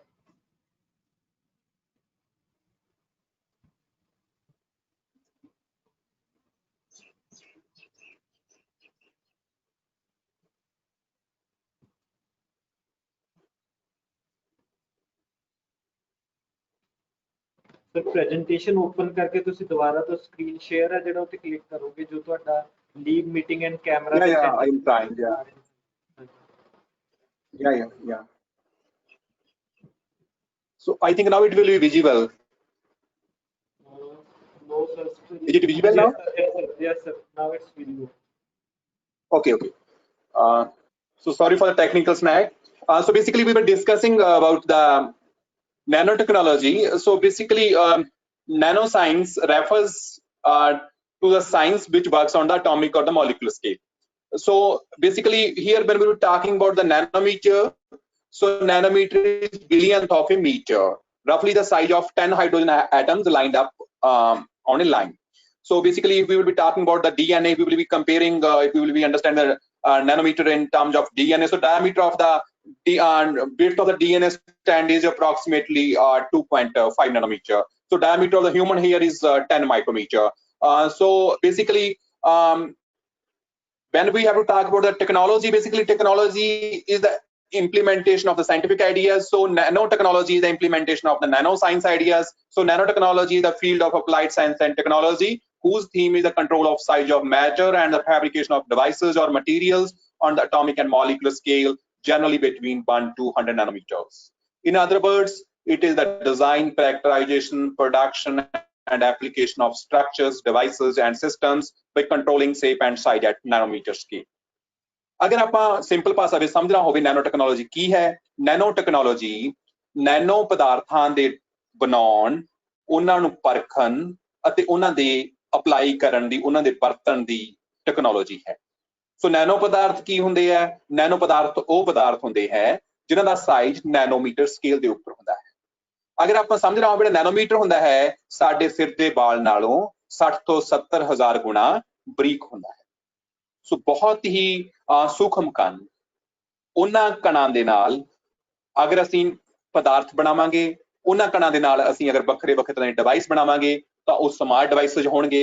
ਕਿਵੇਂ ਹੋਣਗੇ ਉਹਨਾਂ ਦੀ ਗੱਲ ਅੱਗੇ ਆਪਾਂ ਕਰਾਂਗੇ। So nano technology literally means any technology performed on a nano scale that has applications, real applications. So basically if we look on the old philosophy of creating things, so actually old time ਵਿੱਚ ਲੋਕ ਕੀ ਕਰਦੇ ਸੀ? For example ਅਸੀਂ ਬੁੱਤ ਬਣਾਉਣੇ ਹੈਗੇ ਆ, ਪੱਥਰਾਂ ਨੂੰ ਘੜ ਕੇ ਬੁੱਤ ਬਣਾਏ ਜਾਂਦੇ ਸੀ। ਕੋਈ ਵੀ ਚੀਜ਼ ਜਿਹੜੀ ਹੈਗੀ ਆ ਬਣਾਉਣ ਵਾਲੇ ਬੁੱਤ ਘਾੜੇ ਜਾਂ ਬੁੱਤ ਸਾਜ ਜਾਂ ਜੋ ਵੀ ਲੋਕ ਮਟੀਰੀਅਲ ਬਣਾਉਂਦੇ ਸੀ ਉਹ ਕਿਸੇ ਵੱਡੀ ਚੀਜ਼ ਨਾਲ ਸਟਾਰਟ ਕਰਦੇ ਸੀ, ਫਿਰ ਉਹਨੂੰ ਕੱਟ ਕੇ ਉਹਨੂੰ ਤਰਾਸ਼ ਕੇ ਛੋਟੀਆਂ ਚੀਜ਼ਾਂ ਬਣਾਉਂਦੇ ਸੀ। ਸੋ ਪਰ ਜਿਹੜੀ ਨੈਨੋ ਸਾਇੰਸ ਹੈ, ਨੈਨੋ ਟੈਕਨੋਲੋਜੀ ਹੈ, ਇੱਥੇ ਅਸੀਂ ਵੱਡੇ ਸਾਈਜ਼ ਤੋਂ ਵੀ ਸਟਾਰਟ ਕਰ ਸਕਦੇ ਹਾਂ ਜਾਂ ਅਸੀਂ ਐਟੋਮਿਕ ਸਕੇਲ ਤੋਂ ਵੀ ਸਟਾਰਟ ਕਰ ਸਕਦੇ ਹਾਂ। ਪਰ ਬਹੁਤੇ ਪਦਾਰਥ ਨੈਨੋ ਸਾਇੰਸ ਦੇ ਵਿੱਚ ਜਿਹੜੇ ਬਣਾਏ ਜਾਂਦੇ ਆ ਉਹ ਐਟੋਮਿਕ ਸਕੇਲ ਤੋਂ ਬਣਾਏ ਜਾਂਦੇ ਹੈਗੇ ਆ। ਸੋ ਹੌਰਸਟ ਸਟੋਮਰ ਇੱਕ ਨੋਬਲ ਵਿਜੇਤਾ ਸੀ, ਉਹਨੇ ਕਿਹਾ ਕਿ nano technology has given us the tools to play with the ultimate toy box of nature, atoms and molecules, everything is made from it, the possibilities to create new things appear limitless. Nano technology ਕਰਕੇ ਸਾਡੇ ਕੋਲੇ ਅੱਜ ਇਹੋ ਜਿਹੇ ਸੰਦ ਨੇ ਕਿ ਅਸੀਂ ਉਹਨਾਂ ਸੰਦਾਂ ਨਾਲ ਕੋਲੇ ਨੂੰ ਹੀਰੇ ਵਿੱਚ ਬਦਲ ਸਕਦੇ ਹਾਂ, ਬੜੇ ਸੌਖਿਆਂ ਬਦਲ ਸਕਦੇ ਹਾਂ। ਪਰ ਟਾਈਮ ਬਹੁਤ ਲੱਗੇਗਾ ਕਿਉਂਕਿ ਐਟਮ ਦਾ ਸਾਈਜ਼ ਤੁਹਾਨੂੰ ਮੈਂ ਦੱਸਿਆ ਸਾਡੇ ਸਿਰ ਦੇ ਵਾਲ ਨਾਲੋਂ 60-70 ਹਜ਼ਾਰ ਗੁਣਾ ਬਰੀਕ ਹੁੰਦਾ ਹੈ। ਸੋ ਅਗਰ ਅਸੀਂ ਹਿਸਟਰੀ ਦੀ ਗੱਲ ਕਰੀਏ, ਚਾਹੇ ਨੈਨੋ ਟੈਕਨੋਲੋਜੀ ਜਿਹੜੀ ਹੈ ਉਹ ਸਾਡੀ 20th ਸੈਂਚੁਰੀ 20ਵੀਂ ਸਦੀ ਦੇ ਦੂਸਰੇ ਅੱਧ ਦੇ ਵਿੱਚ ਲਗਭਗ 1980-81 ਦੇ ਵਿੱਚ ਇਹਦੇ ਉੱਪਰ ਕੰਮ ਸਟਾਰਟ ਹੋਇਆ। ਚਾਹੇ 1959 ਦੇ ਵਿੱਚ ਕੁਝ ਸਾਇੰਟਿਸਟਾਂ ਨੇ ਗੱਲ ਕੀਤੀ ਸੀ ਨੈਨੋ ਟੈਕਨੋਲੋਜੀ ਬਾਰੇ, ਪਰ 1981 ਤੋਂ ਬਾਅਦ ਇਹਦੇ ਵਿੱਚ ਕੰਮ ਸਟਾਰਟ ਹੋਇਆ। ਪਰ ਨੈਨੋ ਪਦਾਰਥ ਸਾਡੇ ਕੋਲੇ ਪਹਿਲਾਂ ਤੋਂ ਹੀ ਐਗਜ਼ਿਸਟ ਕਰਦੇ ਨੇ। ਅਗਰ ਆਪਾਂ ਬਾਇਓਲੋਜੀਕਲ ਗਰੋਥ ਦੀ ਗੱਲ ਕਰੀਏ ਤਾਂ ਸਾਡੀ ਬਾਇਓਲੋਜੀਕਲ ਗਰੋਥ ਵੀ ਨੈਨੋ ਸਾਈਜ਼ ਦੇ ਥਰੂ ਹੀ ਅੱਗੇ ਹੁੰਦੀ ਹੈ। ਕਿਉਂਕਿ ਆਪਾਂ ਗੱਲ ਕਰੀਏ ਅਗਰ ਸਾਡੀ ਬੋਡੀ ਵਿੱਚ ਪ੍ਰੋਟੀਨਸ ਹੁੰਦੇ ਆ, ਪ੍ਰੋਟੀਨ ਨੂੰ ਅਮਾਈਨੋ ਐਸਿਡਸ ਬਣਾਉਂਦੇ ਆ, ਜਿਹੜੇ ਅਮਾਈਨੋ ਐਸਿਡ ਬਣਾਉਂਦੇ ਆ ਉਹਨਾਂ ਸਾਈਜ਼ ਜਿਹੜਾ ਹੈਗਾ ਸਬ ਨੈਨੋ ਸਕੇਲ ਦੇ ਉੱਪਰ ਹੁੰਦਾ ਹੈਗਾ, ਔਰ ਜਿਹੜੇ ਪ੍ਰੋਟੀਨਸ ਬਣਦੇ ਆ ਉਹਨਾਂ ਸਾਈਜ਼ ਨੈਨੋ ਸਕੇਲ ਦੇ ਉੱਪਰ ਹੁੰਦਾ ਹੈਗਾ। ਅੱਜ ਅਸੀਂ ਕਰੋਨਾ ਵਾਇਰਸ ਦੀ ਗੱਲ ਕਰ ਰਹੇ ਹਾਂ, ਬਹੁਤੇ ਵਾਇਰਸਸ ਦਾ ਸਾਈਜ਼ ਜਿਹੜਾ ਹੁੰਦਾ ਹੈਗਾ ਉਹ ਨੈਨੋ ਸਕੇਲ ਦੇ ਉੱਪਰ ਹੀ ਹੁੰਦਾ ਹੈਗਾ। ਸੋ ਇਸ ਕਰਕੇ ਅਗਰ ਆਪਾਂ ਗੱਲ ਕਰੀਏ ਹਿਸਟਰੀ ਦੀ ਨੈਨੋ ਟੈਕਨੋਲੋਜੀ ਦੀ, ਤਾਂ ਪੁਰਾਣੇ ਸਮੇਂ ਦੇ ਵਿੱਚ ਅਗਰ ਅਸੀਂ 6ਵੀਂ-7ਵੀਂ ਸਦੀ ਦੀ ਗੱਲ ਵੀ ਕਰੀਏ ਤਾਂ ਉਸ ਟਾਈਮ ਦਾ ਇੱਕ ਲੰਡਨ ਦੇ ਮਿਊਜ਼ੀਅਮ ਵਿੱਚ ਕੱਪ ਪਿਆ ਹੈ। ਉਹ ਕੱਪ ਜਿਹੜਾ ਹੈਗਾ ਉਹ ਆਪਣੇ ਰੰਗ ਬਦਲਦਾ ਹੈਗਾ। ਅਗਰ ਅਸੀਂ ਉਹਦੇ ਵਿੱਚ ਲਾਈਟ ਅੰਦਰੋਂ ਪਾਉਣੇ ਆ ਤਾਂ ਉਹਦਾ ਰੰਗ ਹੋਰ ਨਜ਼ਰ ਆਉਂਦਾ ਹੈਗਾ, ਅਗਰ ਅਸੀਂ ਲਾਈਟ ਬਾਹਰੋਂ ਪਾਉਣੇ ਆ ਤਾਂ ਉਹਦਾ ਰੰਗ ਵੱਖਰਾ ਨਜ਼ਰ ਆਉਂਦਾ। ਅਗਰ ਅਸੀਂ ਲਾਈਟ ਜਿਹੜਾ ਹੈਗਾ ਅੰਦਰੋਂ ਪਾਉਣੇ ਆ ਤਾਂ ਉਹ ਲਾਲ ਰੰਗ ਦਾ ਨਜ਼ਰ ਆਉਂਦਾ ਹੈ, ਅਗਰ ਬਾਹਰੋਂ ਪਾਉਣੇ ਆ ਤਾਂ ਉਹ ਹਰੇ ਰੰਗ ਦਾ ਨਜ਼ਰ ਆਉਂਦਾ ਹੈ। ਇਹਦਾ ਕਾਰਨ ਕੀ ਆ? ਉਹਦੇ ਵਿੱਚ ਨੈਨੋ ਪਾਰਟੀਕਲ ਪਾਏ ਹੋਏ ਨੇ। ਸੋ ਇਸ ਤਰ੍ਹਾਂ ਹੀ ਅਗਰ ਆਪਾਂ ਜਿਹੜਾ ਹੈਗਾ 14ਵੀਂ 15ਵੀਂ ਸਦੀ ਤੱਕ, 5ਵੀਂ 6ਵੀਂ ਸਦੀ ਤੋਂ ਲੈ ਕੇ ਅਗਰ ਆਪਾਂ ਗੱਲ ਕਰੀਏ ਕੁਝ ਓਲਡ ਚਰਚਸ ਹੈਗੇ ਆ, ਉਹਨਾਂ ਦੇ ਗਲਾਸ ਵਿੰਡੋ ਦੀ ਗੱਲ ਕਰੀਏ, ਬੜੇ ਬਿਊਟੀਫੁਲ ਸਟਰਕਚਰਸ ਉੱਥੇ ਬਣੇ ਆ, ਉਹਨਾਂ ਵਿੱਚ ਵੀ ਨੈਨੋ ਪਾਰਟੀਕਲਸ ਪਾਏ ਹੋਏ ਆ। ਇਸ ਤਰ੍ਹਾਂ ਅਗਰ ਆਪਾਂ ਫੋਟੋਗ੍ਰਾਫੀ ਦੀ ਗੱਲ ਕਰੀਏ, ਜਿਹੜੀ ਫੋਟੋਗ੍ਰਾਫੀ ਹੈ ਇਹ 19ਵੀਂ ਸਦੀ ਦੇ ਵਿੱਚ 1827 ਦੇ ਵਿੱਚ ਡਿਵੈਲਪ ਹੋਈ ਸੀ। ਜਿਹੜੀ ਫੋਟੋਗ੍ਰਾਫੀ ਹੈ ਇਹ ਵੀ ਇੱਕ ਨੈਨੋ ਟੈਕਨੋਲੋਜੀ ਦੀ ਐਗਜ਼ਾਮਪਲ ਹੈ, ਕਿਉਂਕਿ ਜਿਹੜਾ ਜਦੋਂ ਅਸੀਂ ਫੋਟੋ ਨੂੰ ਡਿਵੈਲਪ ਕਰਦੇ ਹਾਂ ਤਾਂ ਜਿਹੜੇ ਉੱਥੇ ਫੋਟੋ ਦੇ ਪਿਕਸਲਸ ਹੁੰਦੇ ਹੈਗੇ ਆ ਉਹ ਸਿਲਵਰ ਨੈਨੋ ਪਾਰਟੀਕਲ ਦੇ ਬਣੇ ਹੁੰਦੇ ਹੈਗੇ। ਸੋ ਇਸ ਤਰ੍ਹਾਂ ਹੀ 1857 ਦੇ ਵਿੱਚ ਮਾਈਕਲ ਫੈਰਾਡੇ ਦਾ ਨਾਮ ਤੁਸੀਂ ਸਾਰਿਆਂ ਨੇ ਸੁਣਿਆ ਹੋਏਗਾ। ਉਹਨੇ ਜਿਹੜਾ ਹੈਗਾ ਗੋਲਡ ਕਲਾਈਡਸ ਬਣਾਏ ਸੀਗੇ। ਉਹ ਗੋਲਡ ਕਲਾਈਡਸ ਜਿਹੜੇ ਹੈਗੇ ਆ ਨੈਨੋ ਸਾਈਜ਼ ਦੇ ਸੀ। ਆਪਾਂ ਗੋਲਡ ਕਲਾਈਡਸ ਬਾਰੇ ਅੱਗੇ ਥੋੜੀ ਗੱਲ ਵੀ ਕਰਾਂਗੇ। ਸੋ ਬੇਸਿਕਲੀ ਜਿਹੜੀ ਨੈਨੋ ਟੈਕਨੋਲੋਜੀ ਬਾਰੇ ਪਹਿਲੀ ਵਾਰ ਗੱਲ ਹੋਈ, ਚਾਹੇ ਅੱਜ ਜਦੋਂ ਟਰਮ ਨੈਨੋ ਟੈਕਨੋਲੋਜੀ ਨਹੀਂ ਵਰਤੀ ਗਈ ਸੀ, ਪਰ ਜਿਹੜੀਆਂ ਪੋਸੀਬਿਲਿਟੀਜ਼ ਐਟੋਮਿਕ ਤੇ ਮੋਲੀਕੂਲਰ ਸਕੇਲ ਦੇ ਉੱਪਰ ਮਟੀਰੀਅਲ ਨੂੰ ਮੈਨੂਪੂਲੇਟ ਕਰਕੇ ਨਵੇਂ ਪੋਸੀਬਿਲਿਟੀਜ਼ ਸਾਇੰਸ ਦੇ ਵਿੱਚ ਆ ਸਕਦੀਆਂ ਸੀ ਟੈਕਨੋਲੋਜੀ ਵਿੱਚ, ਉਹਨਾਂ ਦੀ ਗੱਲ ਕੀਤੀ ਸੀ ਰਿਚਰਡ ਫੈਨਮੈਨ। ਸੋ ਉਹਨਾਂ ਨੇ ਜਿਹੜਾ ਹੈਗਾ 29 ਦਸੰਬਰ 1959 ਨੂੰ ਇੱਕ ਲੈਕਚਰ ਦਿੱਤਾ ਸੀ। ਸੋ ਉਸ ਲੈਕਚਰ ਤੇ ਅਮਰੀਕਾ ਵਿੱਚ ਲੈਕਚਰ ਦਿੱਤਾ ਸੀ। ਉਸ ਲੈਕਚਰ ਦਾ ਟੌਪਿਕ ਸੀਗਾ that was there is plenty of room at the bottom। ਉਸ ਸਪੀਚ ਵਿੱਚ ਉਹਨਾਂ ਨੇ ਕਿਹਾ ਸੀ ਅਗਰ ਅਸੀਂ ਮਟੀਰੀਅਲ ਨੂੰ ਸਾਡੇ ਕੋਲ ਇਹੋ ਜਿਹੇ ਸੰਦ ਆ ਜਾਣਗੇ, ਇਹੋ ਜਿਹੇ ਔਜ਼ਾਰ ਆ ਜਾਣਗੇ ਕਿ ਅਸੀਂ ਪਦਾਰਥਾਂ ਨੂੰ ਐਟੋਮਿਕ ਤੇ ਮੋਲੀਕੂਲਰ ਸਕੇਲ ਤੇ ਅਗਰ ਮੈਨੂਪੂਲੇਟ ਕਰਨਾ ਸਟਾਰਟ ਕਰ ਦੇਵਾਂਗੇ ਤਾਂ ਸਾਡੇ ਕੋਲ ਬਹੁਤ ਜ਼ਿਆਦਾ ਪੋਸੀਬਿਲਿਟੀਜ਼ ਨੇ ਸਾਇੰਸ ਐਂਡ ਟੈਕਨੋਲੋਜੀ ਦੇ ਵਿੱਚ। ਫਸਟ ਟਾਈਮ ਜਿਹੜੀ ਟਰਮ ਨੈਨੋ ਟੈਕਨੋਲੋਜੀ ਹੈ ਇਹ 1974 ਦੇ ਵਿੱਚ ਜਾਪਾਨ ਦੇ ਸਾਇੰਟਿਸਟ ਨੇ ਨੋਰੀਓ ਤਾਨੀਗੁਚੀ ਨੇ ਵਰਤੀ ਸੀ। ਔਰ 1981 ਦੇ ਵਿੱਚ ਇੱਕ ਬੜਾ ਹੀ ਵਧੀਆ ਇਨਵੈਂਸ਼ਨ ਹੋਈ ਸਕੈਨਿੰਗ ਟਨਲਿੰਗ ਮਾਈਕਰੋਸਕੋਪ। ਇਹ ਉਹ ਇਨਵੈਂਸ਼ਨ ਹੈ ਜਿਸ ਦੀ ਇਨਵੈਂਸ਼ਨ ਤੋਂ ਬਾਅਦ ਨੈਨੋ ਟੈਕਨੋਲੋਜੀ ਵਿੱਚ ਕੰਮ ਸਟਾਰਟ ਹੋ ਗਿਆ। ਫਿਰ ਜਿਹੜਾ 1981 ਵਿੱਚ ਜਿਸ ਗਰੁੱਪ ਨੇ ਸਕੈਨਿੰਗ ਟਨਲਿੰਗ ਮਾਈਕਰੋਸਕੋਪ ਬਣਾਈ ਸੀ, ਉਸੇ ਗਰੁੱਪ ਨੇ 1985 ਵਿੱਚ ਐਟੋਮਿਕ ਫੋਰਸ ਮਾਈਕਰੋਸਕੋਪ ਬਣਾਈ। ਇਹ ਦੋ ਇਹੋ ਜਿਹੇ ਮਾਈਕਰੋਸਕੋਪ ਸਨ ਜਿਨ੍ਹਾਂ ਨਾਲ ਅਸੀਂ ਐਟਮਾਂ ਨੂੰ ਦੇਖ ਵੀ ਸਕਦੇ ਹਾਂ ਔਰ ਐਟਮਾਂ ਨੂੰ ਚੁੱਕ ਕੇ ਦੂਜੀ ਜਗ੍ਹਾ ਰੱਖ ਵੀ ਸਕਦੇ ਹਾਂ। ਸਕੈਨਿੰਗ ਟਨਲਿੰਗ ਮਾਈਕਰੋਸਕੋਪ ਮੇਰੇ ਕੋਲ ਆਪਣੀ ਰਿਸਰਚ ਲੈਬ ਦੇ ਵਿੱਚ ਵੀ ਹੈ।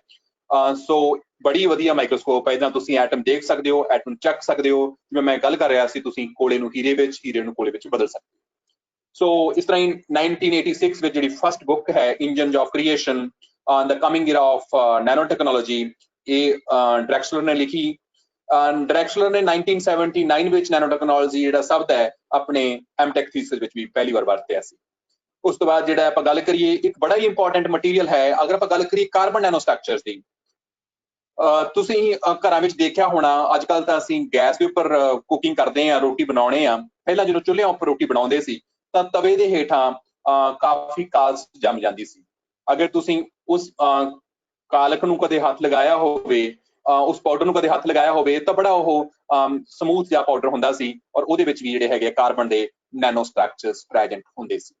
ਸੋ ਇਸ ਤਰ੍ਹਾਂ ਹੀ ਹੈ ਜਿਹੜਾ 1985 ਦੇ ਵਿੱਚ C60 ਕਾਰਬਨ 60 ਜਿਹਨੂੰ ਫੁਲਰੀਨ ਕਹਿੰਦੇ ਆ, ਜਿਹੜੀ ਇੱਥੇ ਪਿਕਚਰ ਵੀ ਦਿਖਾਈ ਗਈ ਹੈ, ਉਸ ਟਾਈਪ ਦਾ ਇੱਕ ਪਦਾਰਥ ਬਣਾਇਆ ਗਿਆ ਜਿਹੜਾ ਕਿ ਬੜਾ ਹੀ ਰਗੜ, ਬੜਾ ਹੀ ਸਟਰੋਂਗ ਪਦਾਰਥ ਹੈ।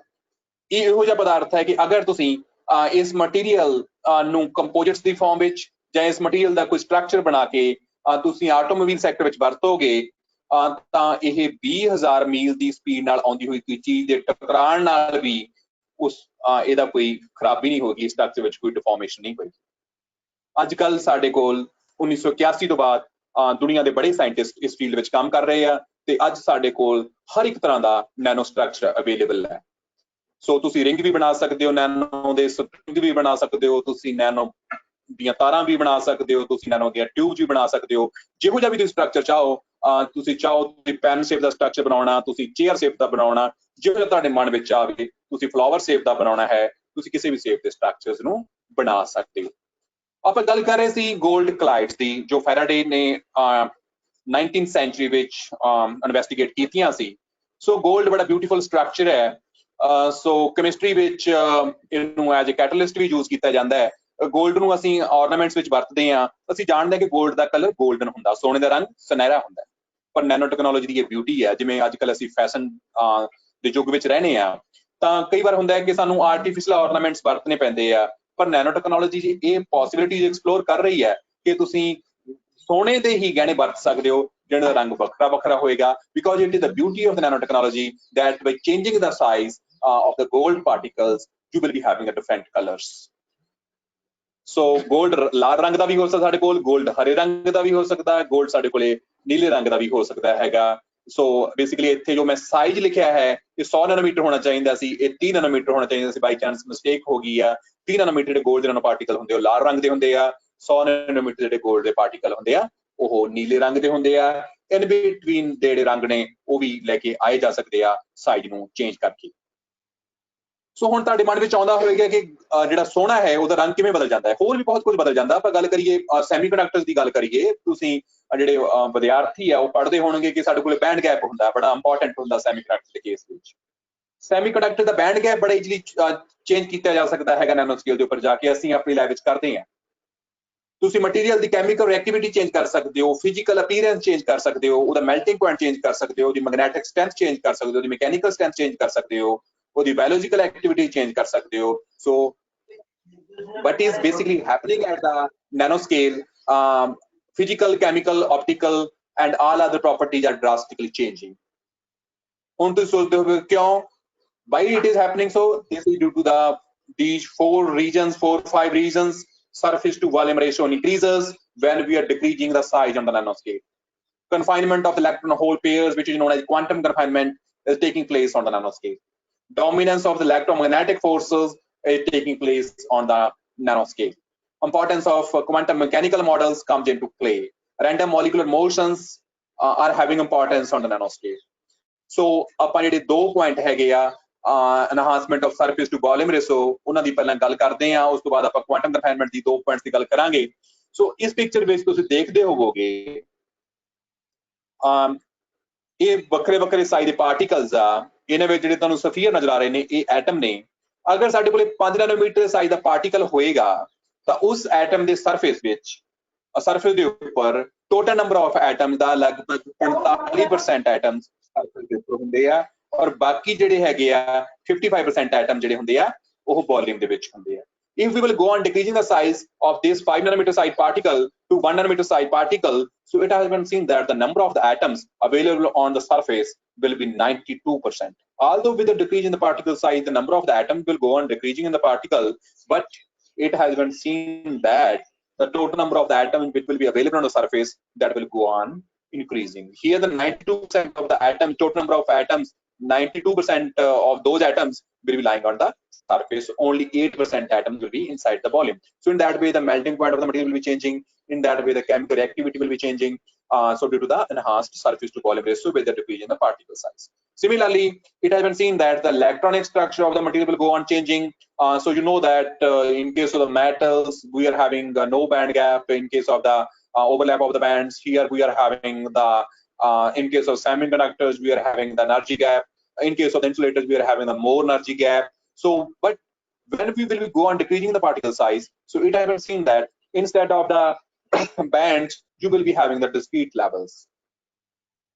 So when you will be go on reducing the size from bulk is the big size particles. So for a nanoscientist, bulk material is that material which is having no dimension on the nanoscale. What are the nanomaterials? Nanomaterials are those materials which are having the size on the nanoscale.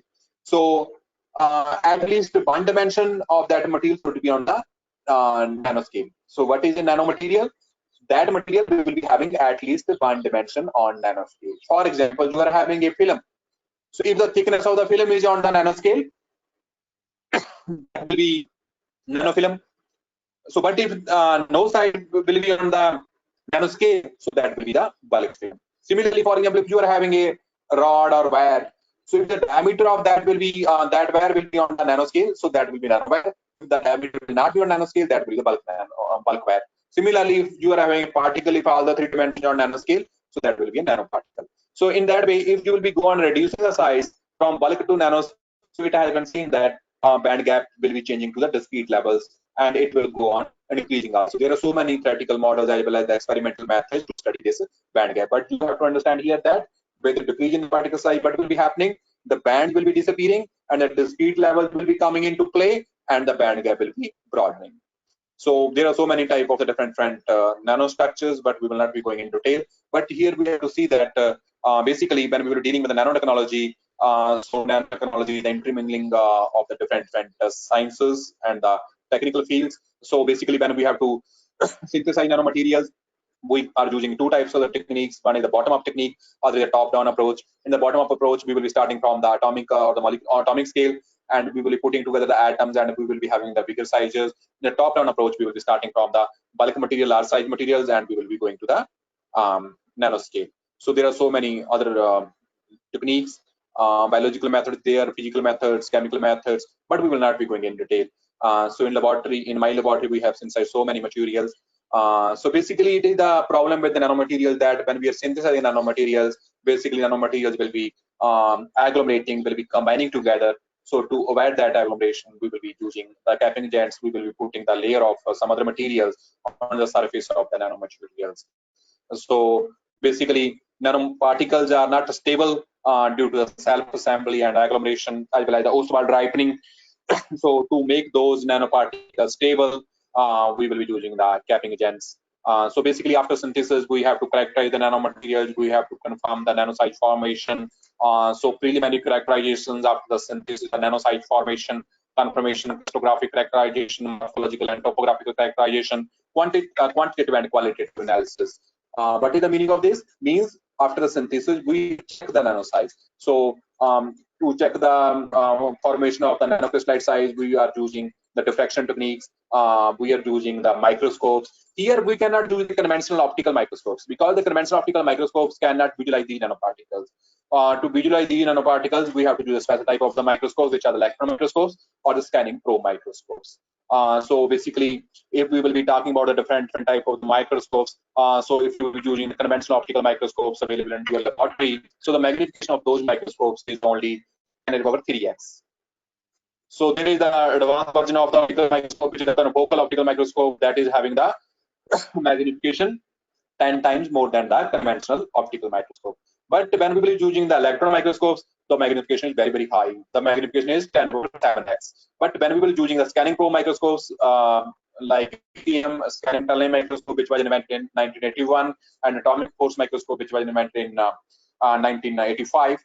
So the magnification of those is very, very high, 10^9x. So means using the scanning probe microscopes, we can visualize the atoms, we can pick the atoms. So this is the scanning tunneling microscope image of HOPG. So basically graphite the image hai, which we can easily see the individual atom. These are the atoms of the carbon. So these are the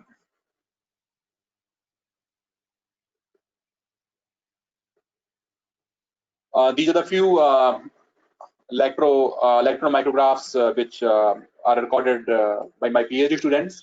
Beautiful structures mean you can synthesize any type of the structure. So these are the SN2 and 10xi nanostructures.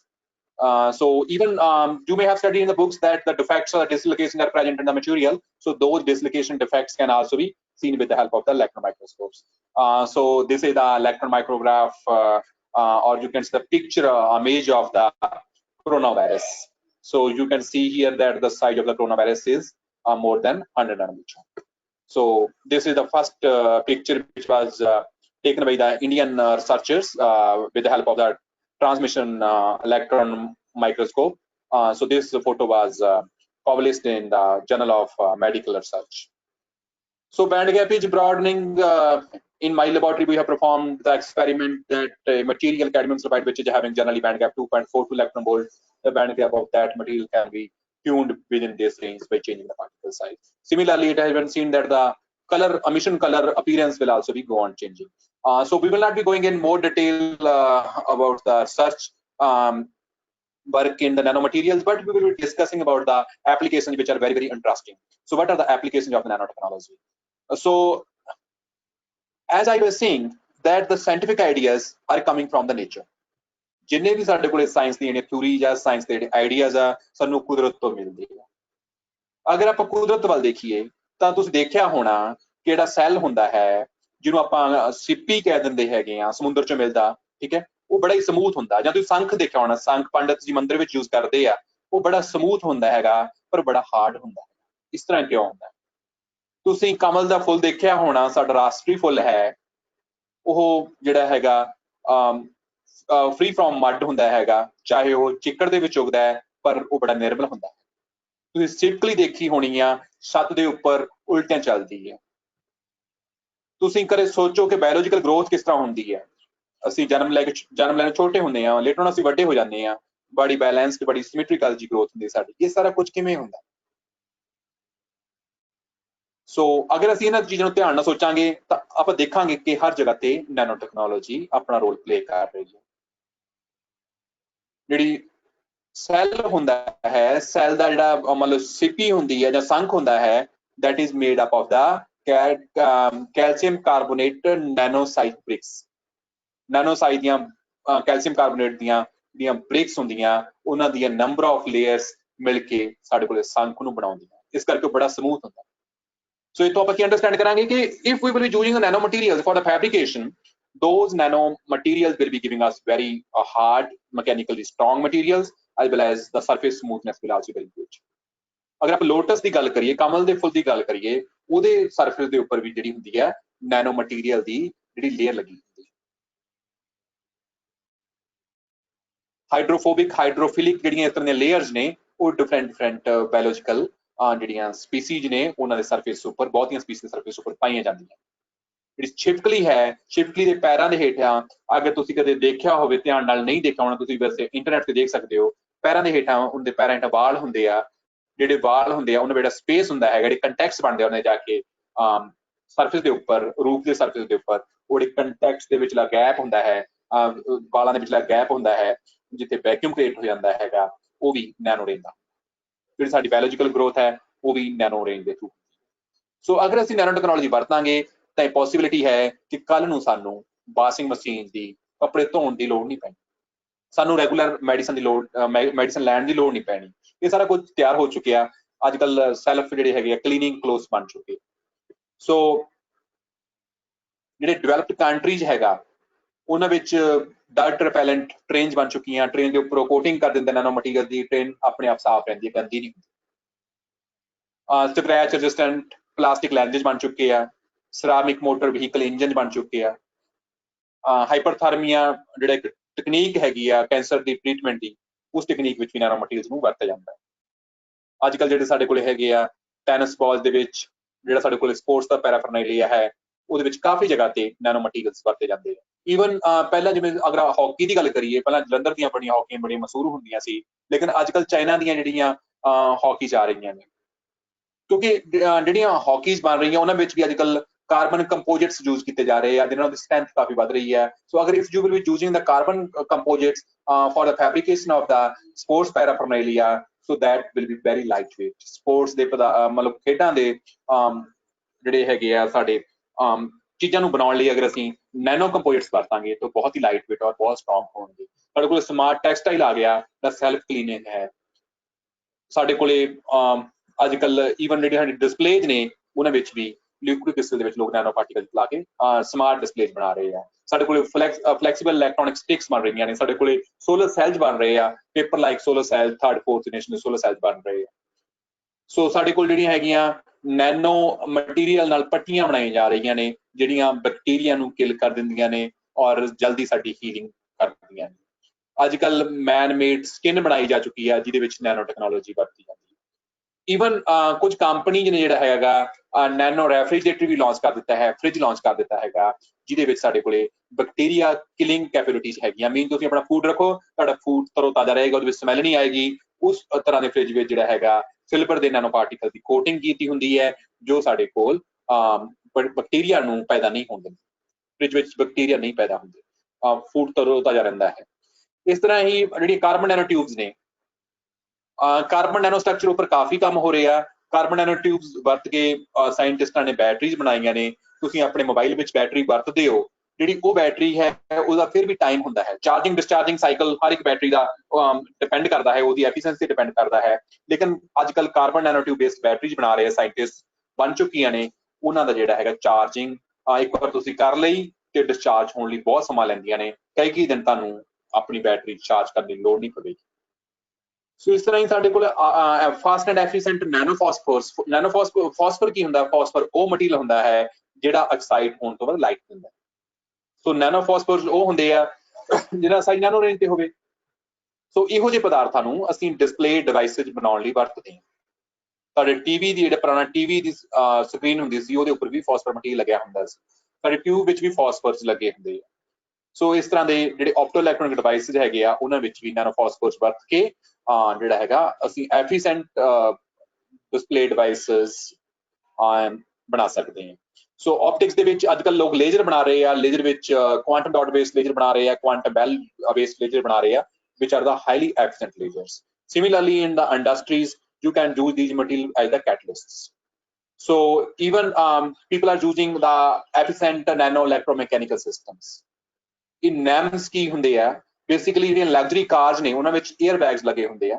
ਜਿਹੜਾ air bag ਆ ਪੁਰਾਣੇ time ਵਿੱਚ ਜਿਹੜਾ ਹੈਗਾ ਸੀਗਾ ਉਹ air bag ਦਾ size ਵੀ ਕਾਫੀ ਵੱਡਾ ਹੁੰਦਾ ਸੀ। ਜਿਹੜਾ 에ਅਰ ਬੈਗ ਨੂੰ ਆਪਰੇਟ ਕਰਨ ਵਾਲਾ ਸਿਸਟਮ ਆ, ਜਦੋਂ ਕਿਤੇ ਬਾਈ ਚਾਂਸ ਤੁਹਾਡੀ ਕਾਰ ਦਾ ਕਲੀਜਨ ਹੁੰਦਾ ਹੈ ਤਾਂ ਉਹ 에ਅਰ ਬੈਗ ਆਪਣੇ ਆਪ ਖੁੱਲ ਜਾਂਦਾ ਹੈ। ਜਿਹੜਾ ਉਸ ਪ੍ਰੋਸੈਸ ਨੂੰ ਇਨੀਸ਼ੀਏਟ ਕਰਨ ਵਾਲਾ ਸੈਟਅਪ ਹੁੰਦਾ ਹੈ ਅੱਜ ਕੱਲ੍ਹ ਉਹਦੇ ਵਿੱਚ ਮੈਮਜ਼ ਵਰਤੇ ਜਾਂਦੇ ਆ। ਸੋ ਇਸ ਤਰ੍ਹਾਂ ਹੀ ਸਿਲੈਕਟਿਵ ਮੈਮਬ੍ਰੇਨਜ਼ ਨੇ, ਉਹਨਾਂ ਸਿਲੈਕਟਿਵ ਮੈਮਬ੍ਰੇਨਜ਼ ਨਾਲ ਤੁਸੀਂ ਜਿਹੜੇ ਹੈਗਾ ਈਵਨ ਮੈਡੀਕਲ ਜਿਹੜੀ ਫੀਲਡ ਦੇ ਵਿੱਚ ਡਰੱਗ ਡਿਲੀਵਰੀ ਵਿੱਚ ਉਸ ਟਾਈਪ ਦੀਆਂ ਮੈਮਬ੍ਰੇਨਜ਼ ਨੂੰ ਵਰਤਿਆ ਜਾਂਦਾ ਹੈਗਾ। ਈਵਨ ਮੈਡੀਸਨ ਦੇ ਵਿੱਚ you can repair the nerve using nano tubes, you can create the blood substitutes, you can repair the DNA, you can modify the DNA with the help of the nanotechnology. So it is possible to create new types of plastics and ceramics with specialized and tunable properties based on the structure. ਅਸੀਂ ਨਵੇਂ type ਦੇ material ਬਣਾ ਸਕਦੇ ਹਾਂ। ਸਰਾਮਿਕਸ ਕੀ ਹੁੰਦੇ ਆ? ਸਰਾਮਿਕਸ ਉਹ material ਹੁੰਦੇ ਆ ਜਿਹੜੇ ਹਾਈ ਟੈਂਪਰੇਚਰ ਵੀਅਰ ਕਰ ਲੈਂਦੇ। ਸੋ ਅਸੀਂ ਉਹਨਾਂ ਸਰਾਮਿਕਸ ਦੀ ਟੈਂਪਰੇਚਰ ਰੇਂਜ ਨੂੰ ਆਪਣੇ ਅਕੋਰਡਿੰਗਲੀ ਕੰਟਰੋਲ ਕਰ ਸਕਦੇ ਹਾਂ, ਉਹਦੀ ਸਟਰੈਂਥ ਨੂੰ ਕੰਟਰੋਲ ਕਰ ਸਕਦੇ ਹਾਂ, ਉਹਦੇ weight ਨੂੰ ਘਟਾ ਸਕਦੇ ਹਾਂ। ਜਿਵੇਂ ਆਪਾਂ ਪਹਿਲਾਂ ਗੱਲ ਕੀਤੀ ਹੈ ਕਿ ਅਸੀਂ ਸਰਾਮਿਕ ਇੰਜਨ ਬਣਾ ਰਹੇ ਹਾਂ ਜਿਹਦੇ ਨਾਲ ਸਾਡੇ ਕੋਲ ਉਹਦਾ ਵੀਅਰ ਐਂਡ ਟੀਅਰ ਘੱਟ ਹੋਏਗਾ, ਪਲੱਸ ਫਿਊਲ ਐਫੀਸ਼ੀਐਂਸੀ ਉਹਨਾਂ ਦੀ ਹਾਈ ਹੋਏਗੀ। ਫਿਊਲ ਦੇ ਵਿੱਚ ਵੀ ਨੈਨੋ ਜਿਹੜੇ ਹੈਗੇ ਆ ਇੰਗਰੀਡੀਐਂਟਸ ਪਾਏ ਜਾ ਰਹੇ ਹੈਗੇ ਆ। ਸੋ ਇਸ ਤਰ੍ਹਾਂ ਅਗਰ ਆਪਾਂ ਇਲੈਕਟ੍ਰੋਨਿਕਸ ਦੀ ਗੱਲ ਕਰੀਏ, ਇਲੈਕਟ੍ਰੋਨਿਕਸ ਦੇ ਵਿੱਚ ਜਿਹੜਾ ਹੈਗਾ ਕੰਪਿਊਟਰ ਦੇ ਵਿੱਚ ਜਿਹੜੇ ਸਾਇੰਟਿਸਟ ਹੈਗੇ ਆ ਉਹ ਮੋਲੀਕੂਲਰ ਕੰਪਿਊਟਰ ਦੇ ਉੱਪਰ ਕੰਮ ਕਰ ਰਹੇ ਹੈਗੇ ਆ। DNA ਬੇਸਡ ਬਾਇਓਲੋਜੀਕਲ ਮੈਮਰੀ ਦੇ ਉੱਪਰ ਕੰਮ ਕਰ ਰਹੇ ਹੈਗੇ ਆ। ਸੋ ਜਿਹੜੇ ਕੁਆਂਟਮ ਕੰਪਿਊਟਰਸ ਦੀ ਗੱਲ ਚੱਲ ਰਹੀ ਹੈਗੀ ਆ। ਸੋ ਅਗਰ ਅਸੀਂ ਨੈਨੋ ਟੈਕਨੋਲੋਜੀ ਨੂੰ ਕੰਪਿਊਟਰ 'ਚ ਵਰਤਾਂਗੇ ਤਾਂ ਫਿਊਚਰ ਦੇ ਵਿੱਚ ਸਾਡੇ ਕੋਲ ਬਹੁਤ ਹੀ ਹਾਈ ਸਪੀਡ ਵਾਲੇ ਕੰਪਿਊਟਰ ਆ ਜਾਣਗੇ, ਜਿਹੜੇ ਅੱਜ ਦੇ ਕੰਪਿਊਟਰ ਨਾਲੋਂ ਲੱਖਾਂ ਗੁਣਾ ਜ਼ਿਆਦਾ ਤੇਜ਼ ਹੋਣਗੇ ਔਰ ਹਜ਼ਾਰਾਂ ਗੁਣਾ ਮਤਲਬ ਸੈਂਕੜੇ ਗੁਣਾ ਆਪਾਂ ਕਹੀਏ ਲਗਭਗ 1000 ਗੁਣਾ ਸਮਾਲ ਸਾਈਜ਼ ਦੇ ਵੀ ਹੋ ਸਕਦੇ। ਇੱਥੇ ਅਗਰ ਆਪਾਂ ਐਗਜ਼ਾਮਪਲ ਲਈਏ, ਸਾਇੰਟਿਸਟ ਨੇ ਜਿਹੜਾ ਹੈਗਾ DNA ਬੇਸਡ ਮੈਮਰੀਜ਼ ਬਣਾਉਣ ਦੀ ਕੋਸ਼ਿਸ਼ ਕੀਤੀ ਹੈ, ਕਰ ਰਹੇ ਆ। ਅਗਰ ਤੁਸੀਂ ਬਟਨ ਸਾਈਜ਼ ਦੀ ਕਮੀਜ਼ ਦੇ ਬਟਨ ਦੇ ਸਾਈਜ਼ ਤੁਸੀਂ ਮੈਮਰੀ ਬਣਾ ਲਓਗੇ ਤਾਂ ਉਹ ਪੂਰੀ ਦੀ ਪੂਰੀ ਮੈਮਰੀ, ਉਹ ਇੱਕ ਮੈਮਰੀ ਪੂਰੀ ਦੁਨੀਆ ਦੇ ਕੰਪਿਊਟਰਸ, ਪੂਰੀ ਦੁਨੀਆ ਦੀ ਲਾਇਬ੍ਰੇਰੀ ਵਿੱਚ ਜਿੰਨਾ ਡਾਟਾ ਪਿਆ ਉਸ ਨੂੰ ਸਟੋਰ ਕਰ ਸਕਦੀ ਹੈ। ਸੋ ਇਸ ਤਰ੍ਹਾਂ ਨਾਲ ਹੀ ਆਪਾਂ ਅਗਰ ਆਹ ਵਾਲੀ ਪਿਕਚਰ ਦੇਖੀਏ, ਇਸ ਪਿਕਚਰ ਵਿੱਚ ਬੜਾ ਕਲੀਅਰ ਦੱਸਿਆ ਹੋਇਆ ਹੈ, ਬੜਾ ਬਿਊਟੀਫੁਲ ਪਿਕਚਰ ਹੈ ਕਿ ਨੈਨੋ ਟੈਕਨੋਲੋਜੀ ਸਾਡੀ ਰੂਟੀਨ ਲਾਈਫ ਵਿੱਚ ਕਿੱਥੇ ਕਿੱਥੇ ਵਰਤੀ ਜਾ ਸਕਦੀ ਹੈ ਆਉਣ ਵਾਲੇ ਸਮੇਂ ਵਿੱਚ। ਅੱਜ ਕੱਲ੍ਹ ਵੀ ਇਹ ਪ੍ਰੋਡਕਟਸ ਅਵੇਲੇਬਲ ਨੇ। ਸੋ ਇਹ ਲੇਡੀ ਜੋ ਹੈ ਲੈਪਟਾਪ ਵਰਤ ਰਹੀ ਹੈ। ਸੋ ਇਸ ਜੋ ਲੈਪਟਾਪ ਦੀ ਡਿਸਪਲੇ ਹੈ ਉਹ ਨੈਨੋ ਮਟੀਰੀਅਲ ਬੇਸਡ ਹੋ ਸਕਦੀ ਹੈ। ਸੋ ਸਾਡੇ ਕੋਲ ਇਹ ਵਿੰਡੋ ਹੈ। ਸੋ ਸਾਡੇ ਕੋਲੇ ਵਿੰਡੋ ਦੇ ਉੱਪਰ ਜਿਹੜੇ ਅਸੀਂ ਆਮ ਤੌਰ ਤੇ ਵਿੰਡੋ ਦੇ ਅੱਗੇ ਪਰਦੇ ਲਗਾਉਣੇ ਆ, ਠੀਕ ਹੈ। ਸੋ ਪਰਦਿਆਂ ਦਾ ਕੰਮ ਵੀ ਸਾਡੇ ਜਿਹੜੀ ਹੈਗੀ ਆ ਨੈਨੋ ਮਟੀਰੀਅਲ ਕਰ ਸਕਦੇ, ਨੈਨੋ ਕੋਟਿੰਗ ਕਰ ਸਕਦੀ ਹੈ। ਅੱਜ ਕੱਲ੍ਹ ਇਹ ਸਮਾਰਟ ਗਲਾਸ ਆ ਰਹੇ ਆ which are self cleaning glass which are acting as the photovoltaic cells, means ਉਹ ਗਲਾਸ ਆਪਣੇ ਆਪ ਗਲਾਸ ਵਿੰਡੋ 'ਚ ਆਪਣੇ ਆਪ ਸਾਫ਼ ਹੁੰਦੀਆਂ ਰਹਿਣਗੀਆਂ ਔਰ ਨਾਲ ਦੀ ਨਾਲ ਜਿਹੜਾ ਹੈਗਾ ਉਹ ਲਾਈਟ ਨੂੰ ਇਲੈਕਟ੍ਰਿਸਿਟੀ ਵਿੱਚ ਕਨਵਰਟ ਕਰਕੇ ਸਾਡੇ ਰੂਮ ਦੇ ਅੰਦਰ ਇਲੈਕਟ੍ਰਿਸਿਟੀ ਵੀ ਸਪਲਾਈ ਕਰਦੇ ਰਹਿਣਗੀਆਂ। ਸੋ ਇਸ ਤਰ੍ਹਾਂ ਸਾਡੇ ਕੋਲ ਜਿਹੜਾ ਹੈਗਾ ਸਕ੍ਰੈਚ ਪ੍ਰੂਫ ਵਿੰਡੋਜ਼ ਆ ਰਹੀਆਂ ਨੇ। ਸਾਡੇ ਕੋਲ ਅੱਜ ਕੱਲ੍ਹ ਇਹੋ ਜਿਹਾ ਫੈਬਰਿਕਸ ਆ ਰਿਹਾ ਹੈਗਾ ਜਿਹੜਾ ਮਤਲਬ ਬੋਡੀ ਦੇ ਟੈਂਪਰੇਚਰ ਨੂੰ ਕੰਟਰੋਲ ਕਰ ਲਏਗਾ। ਰਿੰਕਲ ਫ੍ਰੀ ਸਾਡੇ ਕੋਲ ਫੈਬਰਿਕਸ ਆ ਰਹੇ ਆ, ਤੁਹਾਨੂੰ ਕਦੇ ਕੱਪੜੇ ਪ੍ਰੈਸ ਕਰਨ ਦੀ ਲੋੜ ਨਹੀਂ ਪਏਗੀ, ਧੋਣ ਦੀ ਲੋੜ ਨਹੀਂ ਪਏਗੀ। ਮੌਸਮ ਦੇ ਅਕੋਰਡਿੰਗਲੀ ਉਹ ਤੁਹਾਨੂੰ ਜੋ ਠੰਡਕ ਜਾਂ ਗਰਮੈਸ਼ ਚਾਹੀਦੀ ਹੈ ਆਪਣੇ ਆਪ ਕੰਟਰੋਲ ਕਰਦਾ ਰਹੇਗਾ। ਸੋ ਈਵਨ ਸਾਡੇ ਕੋਲ ਇੰਟੈਲੀਜੈਂਟ ਕਲੋਥਿੰਗ ਆ ਰਹੀ ਆ, ਜਿਹੜੇ ਫੌਜੀ ਹੈਗੇ ਨੇ ਉਹਨਾਂ ਦੀਆਂ ਵਰਦੀਆਂ ਵਿੱਚ ਵੀ ਇਸ ਤਰ੍ਹਾਂ ਦਾ ਕਲੋਥਿੰਗ ਦਾ ਕੰਮ ਕੀਤਾ, ਇਹੋ ਜਿਹੇ ਕੱਪੜੇ ਬਣਾਉਣ ਦੀ ਕੋਸ਼ਿਸ਼ ਕੀਤੀ ਜਾ ਰਹੀ ਆ ਜਿਹੜੀ ਉਹਨਾਂ ਦੀ ਅਗਰ ਬਹੁਤ ਹੀ ਹਾਈ ਐਲਟੀਟਿਊਡ ਦੇ ਉੱਪਰ ਕੰਮ ਕਰ ਰਹੇ ਆ, ਠੀਕ ਹੈ, ਉੱਥੇ ਉਹਨਾਂ ਨੂੰ ਸਾਹ ਲੈਣ ਦੀ ਕੋਈ ਸਮੱਸਿਆ ਹੈਗੀ ਆ ਜਾਂ ਉਹਨਾਂ ਦੀ ਜਿਹੜੀ ਨਬਜ਼ ਦੀ ਮੰਨ ਲਓ ਕਿ ਮੈਜਰਮੈਂਟਸ ਰੱਖਣੀ ਆ ਉਹ ਵੀ ਸਾਰਾ ਕੀਤਾ ਜਾ ਸਕਦਾ ਸਮਾਰਟ ਟੈਕਸਟਾਈਲ ਦੇ ਨਾਲ। ਈਵਨ ਅੱਜ ਸਾਡੇ ਕੋਲ ਜਿਹੜੇ ਹੈਗੇ ਆ ਜਿਵੇਂ ਫੋਰ ਐਗਜ਼ਾਮਪਲ ਚੇਅਰ ਦੀ ਗੱਲ ਕਰੀਏ, ਮੈਂ ਤੁਹਾਨੂੰ ਪਹਿਲਾਂ ਹੀ ਕਿਹਾ ਹੈ ਜਿਹੜੇ carbon nano structure based material ਹੈਗੇ ਆ, ਅਗਰ ਅਸੀਂ ਉਹਨਾਂ ਦੇ ਪੋਲੀਮਰ ਮਿਕਸਰ ਕੰਪੋਜ਼ਿਟਸ ਬਣਾ ਲਵਾਂਗੇ ਤਾਂ ਕੰਪੋਜ਼ਿਟ ਦੀ ਸਟਰੈਂਥ ਬਹੁਤ ਹੁੰਦੀ ਹੈ। ਅਸੀਂ light weight very strong structure 'ਚ ਬਣਾ ਸਕਦੇ ਹੈਗੇ ਆ। ਈਵਨ ਤੁਸੀਂ ਹਿਪ ਜੁਆਇੰਟ ਜਿਹੜਾ ਹੈਗਾ ਸਾਡੀ ਮਤਲਬ ਬੋਡੀ ਦੇ ਅੰਦਰ ਜਿਹੜੇ ਇੰਪਲਾਂਟਸ ਆ ਬਾਇਓਕੰਪੈਟੀਬਲ ਇੰਪਲਾਂਟਸ ਜਿਹੜੇ ਹੈਗੇ ਨੈਨੋ ਮਟੀਰੀਅਲਸ ਨੂੰ ਵਰਤੋਂ ਕਰਕੇ ਬਣਾਏ ਜਾਂਦੇ, ਜਿਹੜੇ ਲਾਈਟ ਵੇਟ ਹੁੰਦੇ ਆ, ਉਹਨਾਂ ਦੀ ਬਾਇਓਕੰਪੈਟੀਬਿਲਿਟੀ ਕਾਫੀ ਹੁੰਦੀ ਹੈ, ਵੀਅਰ ਐਂਡ ਟੀਅਰ ਵੀ ਬੜਾ ਘੱਟ ਹੁੰਦਾ ਹੈ। ਇਸ ਤਰ੍ਹਾਂ ਹੀ ਅਸੀਂ ਨੈਨੋ ਪੇਂਟਸ ਬਣਾ ਰਹੇ ਹਾਂ ਜਿਹੜੀਆਂ ਕਰੋਜਨ ਰੈਜ਼ਿਸਟੈਂਟ ਹੁੰਦੀਆਂ। ਅਸੀਂ ਥਰਮੋਕ੍ਰੋਮੈਟਿਕ ਗਲਾਸਿਸ ਬਣਾ ਰਹੇ ਹਾਂ ਜਿਹੜੇ ਸਾਡੇ ਕੋਲੇ ਪਰਦੇ ਦਾ ਕੰਮ ਕਰਨਗੇ। ਅਸੀਂ ਗਲਾਸ ਵਿੰਡੋ ਦੇ ਉੱਪਰ ਉਹਨੂੰ ਕੋਟ ਕੀਤਾ ਹੋਏਗਾ ਔਰ ਉਹ ਲਾਈਟ ਨੂੰ ਐਡਜਸਟ ਕਰਦਾ ਰਹੇਗਾ। ਇਸ ਤਰ੍ਹਾਂ ਹੀ ਹੋਰ ਬੜੀਆਂ ਚੀਜ਼ਾਂ ਜਿਹੜੀਆਂ ਹੈਗੀਆਂ ਰੂਟੀਨ ਲਾਈਫ ਵਿੱਚ ਨੈਨੋ ਟੈਕਨੋਲੋਜੀ ਨੂੰ ਵਰਤ ਕੇ ਕੀਤੀਆਂ ਜਾ ਸਕਦੀਆਂ ਨੇ। ਮਾਰਕੀਟ ਦੇ ਵਿੱਚ ਹਰ ਹਫ਼ਤੇ 5 ਤੋਂ 7 ਪ੍ਰੋਡਕਟ ਆ ਰਹੇ ਆ ਔਰ ਹਜ਼ਾਰਾਂ ਪ੍ਰੋਡਕਟ ਨੈਨੋ ਟੈਕਨੋਲੋਜੀ ਦੇ ਡਿਵੈਲਪਡ ਕੰਟਰੀ ਵਿੱਚ ਮਾਰਕੀਟ ਵਿੱਚ ਅਵੇਲੇਬਲ ਹਨ। ਅਗਰ ਆਪਾਂ ਗੱਲ ਕਰੀਏ ਮੈਡੀਸਨ ਦੇ ਵਿੱਚ, ਸੋ ਮੈਡੀਸਨ ਵਿੱਚ ਜਿਹੜਾ ਹੈਗਾ ਨੋਰਮਲੀ 3 ਪਹਿਲੂ ਹੁੰਦੇ ਆ। ਪਹਿਲਾ ਪਹਿਲੂ ਹੁੰਦਾ ਹੈ ਅਸੀਂ ਕਿਸ ਚੀਜ਼ ਨੂੰ ਡਾਇਗਨੋਸ ਕਰਨਾ, ਉਹਦੇ ਲਈ ਅਸੀਂ ਫੋਰ ਐਗਜ਼ਾਮਪਲ ਅਮੇਜਿੰਗ ਕਰਦੇ ਹਾਂ। ਸੋ ਨੈਨੋ ਮਟੀਰੀਅਲ ਵਰਤ ਕੇ ਤੁਸੀਂ ਅਮੇਜਿੰਗ ਨੂੰ ਇੰਪਰੂਵ ਕਰ ਸਕਦੇ ਹੋ। ਨੈਨੋ ਮਟੀਰੀਅਲ ਵਰਤ ਕੇ ਤੁਸੀਂ ਜਿਹੜਾ ਹੈਗਾ ਉਹਨੂੰ ਟ੍ਰੀਟ ਕਰ ਸਕਦੇ ਹੈਗੇ। ਡਰਗ ਡਿਵਾਈਸਿਸ ਨੇ ਜਿਹੜੇ ਸਿਲੈਕਟਡ ਜਗ੍ਹਾ ਦੇ ਉੱਪਰ ਜਾ ਕੇ ਹੀ ਦਵਾਈ ਨੂੰ ਸਪਲਾਈ ਕਰਨਗੇ, ਤੁਹਾਨੂੰ ਬਹੁਤੀਆਂ ਗੋਲੀਆਂ ਲੈਣ ਦੀ ਲੋੜ ਨਹੀਂ। ਤੁਸੀਂ ਇੱਕ ਪਿਲ ਲਓਗੇ ਜਾਂ ਡਰਗ ਡਿਵਾਈਸ ਤੁਹਾਡੀ ਬੋਡੀ ਦੇ ਅੰਦਰ ਇੰਜੈਕਟ ਕਰ ਦਿੱਤਾ ਜਾਏਗਾ ਉਹ ਰੈਗੂਲਰ ਇੰਟਰਵਲਸ ਦੇ ਉੱਪਰ ਜਿਹੜਾ ਹੈਗਾ ਤੁਹਾਨੂੰ ਦਵਾਈ ਸਪਲਾਈ ਕਰਦਾ ਰਹੇਗਾ। ਇਸ ਤਰ੍ਹਾਂ ਹੀ ਜਿਹੜਾ ਹੈਗਾ ਬੋਡੀ ਦੇ ਅੰਦਰ ਤੁਸੀਂ ਜਿਹੜਾ ਹੈਗਾ superior implants light weight wear and tear ਵਾਲੇ ਇੰਪਲਾਂਟਸ ਵੀ ਵਰਤ ਸਕਦੇ ਹੈਗੇ। ਸੋ ਇਸ ਤਰ੍ਹਾਂ ਹੀ ਜਿਹੜੇ ਹੈਗੇ ਆ ਨੈਨੋ ਬੇਸਡ ਕਲੀਨਿੰਗ ਰੋਬੋਟਸ ਹੈਗੇ ਆ ਜਿਹੜੇ ਟੀਥ ਕਲੀਨਿੰਗ ਲਈ ਵਰਤੇ ਜਾ ਸਕਦੇ ਹੈਗੇ ਆ। ਮਾਊਥ ਦੇ ਵਿੱਚੋਂ ਹਾਰਮਫੁਲ ਬੈਕਟੀਰੀਆ ਨੂੰ ਕਲੈਕਟ ਕਰ ਸਕਦੇ ਆ। ਅਸੀਂ ਲੰਗਸ ਦੀ ਜਿਹੜੀ ਕਲੀਨਿੰਗ ਕਰ ਸਕਦੇ ਹੈਗੇ ਆਂਗੇ ਰੋਬੋਟਸ ਨਾਲ। ਈਵਨ ਅਸੀਂ ਜਿਹੜੀਆਂ ਸਾਡੀ ਫੈਟ ਹੈ, ਐਕਸਟਰਾ ਫੈਟ ਹੈ ਆਰਟਰੀ ਦੇ ਵਿੱਚੋਂ, ਉਹ ਵੀ ਕਲੀਨਿੰਗ ਰੋਬੋਟਸ ਨਾਲ ਰਿਮੂਵ ਕਰ ਸਕਦੇ ਹਾਂ। ਸੋ ਇਸ ਤਰੀਕੇ ਨਾਲ ਆਪਾਂ ਗੱਲ ਕਰੀਏ ਕਿ ਕੋਲੈਸਟਰੋਲ ਦੀ ਪ੍ਰੋਬਲਮ ਜਾਂ ਜਿਹੜੀ ਆਉਂਦੀ ਹੈ ਜਾਂ ਕਈ ਲੋਕਾਂ ਨੂੰ ਹਾਰਟ ਅਟੈਕ ਦੀ ਪ੍ਰੋਬਲਮ ਆਉਂਦੀ ਹੈ ਉਹ ਵੀ ਰਿਮੂਵਲ ਦੇ ਚਾਂਸਸ ਹੈਗੇ ਆ ਨੈਨੋ ਮਟੀਰੀਅਲ ਦੇ ਨਾਲ। ਈਵਨ ਲੋਕ ਬਾਇਓਲੋਜੀਕਲ ਮੈਮਰੀਜ਼ ਬਣਾ ਰਹੇ ਆ, ਲਿਵਰ ਸੈੱਲ ਦੇ ਸਾਈਜ਼ ਦੀ ਮੈਮਰੀ ਜਿਹੜਾ ਹੈਗਾ ਇੰਟਾਇਰ ਲਾਇਬ੍ਰੇਰੀ ਦਾ ਡਾਟਾ ਸਟੋਰ ਕਰ ਸਕਦੀ ਹੈ। ਆਪਾਂ ਪਹਿਲਾਂ ਵੀ ਗੱਲ ਕਰ ਚੁੱਕੇ ਹਾਂ। ਇਸ ਤਰ੍ਹਾਂ ਜਿਹੜਾ ਡਿਫੈਂਸ ਮੰਨ ਲਓ ਕਿ ਹੈ ਇੰਡੀਆ ਦਾ, ਉਹਦੀ ਇੱਕ ਆਰਗੇਨਾਈਜੇਸ਼ਨ ਹੈ DRDO, ਸੋ ਡਿਫੈਂਸ ਦੇ ਵਿੱਚ ਜਿਹੜੀ ਰਿਸਰਚ ਦੀਆਂ ਪੋਸੀਬਿਲਿਟੀਜ਼ ਹੈਗੀਆਂ, ਸਾਡੇ ਇੰਡੀਆ ਵਿੱਚ ਲੋਕ ਗੈਸ ਸੈਂਸਰਸ ਬਣਾ ਰਹੇ ਆ, IR ਰਿਫਲੈਕਟਿੰਗ ਕੋਟਿੰਗਸ ਬਣਾ ਰਹੇ, ਇਨਫਰਾਰੈਡ ਰਿਫਲੈਕਟਿੰਗ ਕੋਟਿੰਗਸ ਬਣਾ ਰਹੇ, ਕਿਉਂਕਿ ਤੁਸੀਂ ਜਾਣਦੇ ਹੋ ਕਿ ਹਰ ਇੱਕ ਜਿਹੜਾ ਮਟੀਰੀਅਲ ਹੁੰਦਾ ਹੈ, ਹਰ ਇੱਕ ਪਦਾਰਥ ਹੁੰਦਾ ਹੈ, ਉਹ ਇਨਫਰਾਰੈਡ ਰੇਡੀਏਸ਼ਨ ਨੂੰ ਐਮਿਟ ਕਰਦਾ ਹੈ। ਇਸ ਕਰਕੇ ਤੁਸੀਂ IR ਡਿਟੈਕਟਰ ਦੇ ਨਾਲ ਰਾਤ ਨੂੰ ਵੀ ਹਨੇਰੇ ਵਿੱਚ ਵੀ ਚੀਜ਼ਾਂ ਨੂੰ ਦੇਖ ਸਕਦੇ ਹੋ। IR ਕੈਮਰਾਜ਼ ਅਵੇਲੇਬਲ ਨੇ, ਆਰਮੀ ਕੋਲ ਹੈਗੇ ਨੇ। ਸੋ ਉਸ ਤਰ੍ਹਾਂ ਦੇ IR ਰਿਫਲੈਕਟਿੰਗ ਕੋਟਿੰਗਸ, ਅਗਰ ਮੰਨ ਲਓ ਕਿ ਕੋਈ ਬੰਦਾ IR ਕੈਮਰਾ ਨਾਲ ਤੁਹਾਨੂੰ ਦੇਖਣਾ ਚਾਹੁੰਦਾ ਹੈ, ਪਰ ਅਗਰ ਤੁਹਾਡੇ ਕੋਲ ਰਿਫਲੈਕਟਿੰਗ ਕੋਟਿੰਗ ਕੀਤੀ ਹੋਊਗੀ ਤੁਹਾਡੇ ਟੈਂਕ ਦੇ ਉੱਪਰ, ਤੁਹਾਡੀ ਗੱਡੀ ਦੇ ਉੱਪਰ, ਤਾਂ ਕਿਸੇ ਨੂੰ ਨਜ਼ਰ ਨਹੀਂ ਆਏਗਾ। ਸੋ ਇਸ ਤਰ੍ਹਾਂ ਦਾ ਜਿਹੜਾ ਹੈਗਾ ਆਰਮੀ ਵਿੱਚ ਕਾਫੀ ਕੰਮ ਹੋ ਰਿਹਾ। ਥਰਮਲ ਇਨਸੂਲੇਸ਼ਨ ਦੇ ਲਈ ਮਟੀਰੀਅਲ ਬਣਾਏ ਜਾ ਰਹੇ ਆ, ਲੋ ਐਮਿਸਿਵਿਟੀ ਫਿਲਮਸ ਐਂਡ ਕੋਟਿੰਗਸ ਬਣਾਈਆਂ ਜਾ ਰਹੀਆਂ, magnetic nano particles to fuels and lubricants ਬਣਾਏ ਜਾ ਰਹੇ ਹੈਗੇ ਆ, nano magnetic materials, nano composites, polymeric nanocomposites, semiconductor nanocrystals, matter nanoparticles and their composites. There are so many type of materials that are developed in the army. So army ਦੇ ਵਿੱਚ ਇੱਕ ਬੜੀ important application ਹੈ air activated heaters ਦੀ। Research ਦੇ nano particle use ਕਰਕੇ ਉਹਨਾਂ ਨੇ zinc ਅਤੇ ਕਾਰਬਨ ਦਾ ਇੱਕ ਕੰਪੋਜ਼ਿਟ ਬਣਾਇਆ, ਨੈਨੋ ਕੰਪੋਜ਼ਿਟ ਬਣਾਇਆ। ਉਹ ਕੰਪੋਜ਼ਿਟ ਜਿਹੜਾ ਹੈਗਾ ਉਹ ਸੈਲਫ ਹੀਟ ਪ੍ਰੋਡਿਊਸ ਕਰਦਾ ਹੈਗਾ। So that will be self-heating via the electrochemical oxidation. Means ਜਦੋਂ ਤੁਸੀਂ ਉਸ ਕੰਪੋਜ਼ਿਟ ਨੂੰ 에ਅਰ ਨੂੰ ਐਕਸਪੋਜ਼ ਕਰੋਗੇ ਤਾਂ ਉਹ ਹੀਟਰ ਦਾ ਕੰਮ ਕਰਦਾ, ਉਹ ਹੀਟ ਪ੍ਰੋਡਿਊਸ ਕਰਦਾ ਹੈਗਾ। ਉਸ ਹੀਟਰ ਨੂੰ ਵਰਤ ਕੇ ਜਿਹੜੇ ਫੌਜੀ ਨੇ ਉਹ ਆਪਣਾ ਖਾਣਾ ਗਰਮ ਕਰ ਸਕਦੇ ਆ। ਇਸ ਤਰ੍ਹਾਂ ਹੀ ਸਮਾਰਟ ਯੂਨੀਫਾਰਮ, ਜਿਵੇਂ ਪਹਿਲਾਂ ਕਲੋਥਿੰਗ ਦੀ ਗੱਲ ਕੀਤੀ ਹੈ, ਸਮਾਰਟ ਯੂਨੀਫਾਰਮ ਵੀ ਬਣਾਈਆਂ ਜਾ ਰਹੀਆਂ ਨੇ। ਫੋਰ ਐਗਜ਼ਾਮਪਲ ਫੌਜੀ ਦੇ ਕੋਈ ਸੱਟ ਲੱਗ ਗਈ ਤਾਂ ਉਸਨੂੰ ਜਿਹੜੀ ਹੈਗੀ ਆ ਲੋੜੀ ਦੀ ਦਵਾਈ ਸਪਲਾਈ ਕਰਨੀ ਹੈ, ਉਸਨੂੰ ਲੋੜੀ ਦੀ ਜੋ ਵੀ ਸਹੂਲਤ ਦੇਣੀ ਹੈ ਫਸਟ ਏਡ ਦੀ, ਉਹ ਉਹਨਾਂ ਦੀਆਂ ਵਰਦੀਆਂ ਹੀ ਦਿਆ ਕਰਨਗੀਆਂ।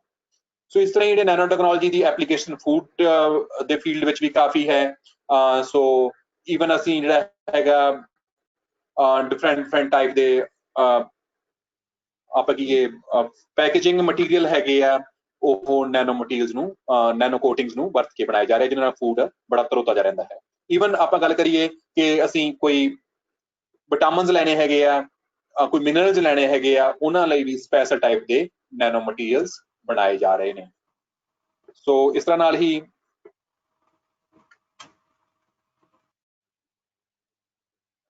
ਨੈਨੋ ਮਸ਼ੀਨਸ, ਕੁਝ ਲੋਕ ਜੋ ਥਿਓਰੈਟੀਕਲ ਕੰਮ ਕਰ ਰਹੇ ਆ ਉਹ ਨੈਨੋ ਮਸ਼ੀਨਸ ਬਣਾਉਣ ਦੀ ਗੱਲ ਵੀ ਸਿਮੂਲੇਟ ਕਰ ਰਹੇ ਨੇ, ਔਰ ਕੁਝ ਨੈਨੋ ਮਸ਼ੀਨ ਜਿਸ ਤਰ੍ਹਾਂ ਦੀਆਂ ਸਾਇੰਟਿਸਟਾਂ ਨੇ ਬਣਾਈਆਂ ਵੀ ਨੇ ਕਿ ਤੁਸੀਂ how you can attach to nano tubes, functionalized nanotubes on which we will be putting the handles and how we can make the gears. So nano machines ਵੀ ਬਣਾਈਆਂ ਜਾ ਸਕਦੀਆਂ ਨੇ ਇਸ ਤਰੀਕੇ ਨਾਲ। ਸੋ ਅਸੀਂ ਅਗਰ ਨੈਨੋ ਟੈਕਨੋਲੋਜੀ ਦਾ ਇੰਟਰੋਡਕਟਰੀ ਪੀਰੀਅਡ ਹੈ, ਅਗਰ ਅਸੀਂ ਨੈਨੋ ਟੈਕਨੋਲੋਜੀ ਬਾਰੇ ਸੁਪਨੇ ਲਈਏ ਤਾਂ ਸਾਨੂੰ ਇਹ ਲੱਗਦਾ ਹੈ ਆਉਣ ਦੇ ਭਵਿੱਖ ਦੇ ਜਿਹੜੇ ਸੁਪਨੇ ਨੇ ਜਿਹੜੇ ਸੱਚ ਵੀ ਹੋ ਜਾਣਗੇ ਅਗਰ ਅਸੀਂ ਨੈਨੋ ਟੈਕਨੋਲੋਜੀ ਨੂੰ ਠੀਕ ਹੱਥਾਂ ਵਿੱਚ ਰੱਖ ਕੇ ਵਰਤਿਆ।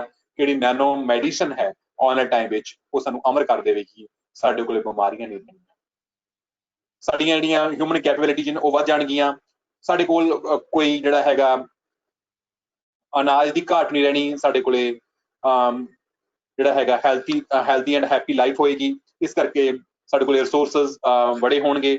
ਅਗਰ ਠੀਕ ਹੱਥਾਂ ਵਿੱਚ ਨੈਨੋ ਟੈਕਨੋਲੋਜੀ ਰਹੇਗੀ ਤਾਂ ਕਿ ਸਾਡੇ ਕੋਲੇ ਆਉਣ ਵਾਲਾ ਯੁੱਗ ਸ਼ਾਂਤੀ ਦਾ ਯੁੱਗ ਹੋ ਸਕਦਾ ਹੈ।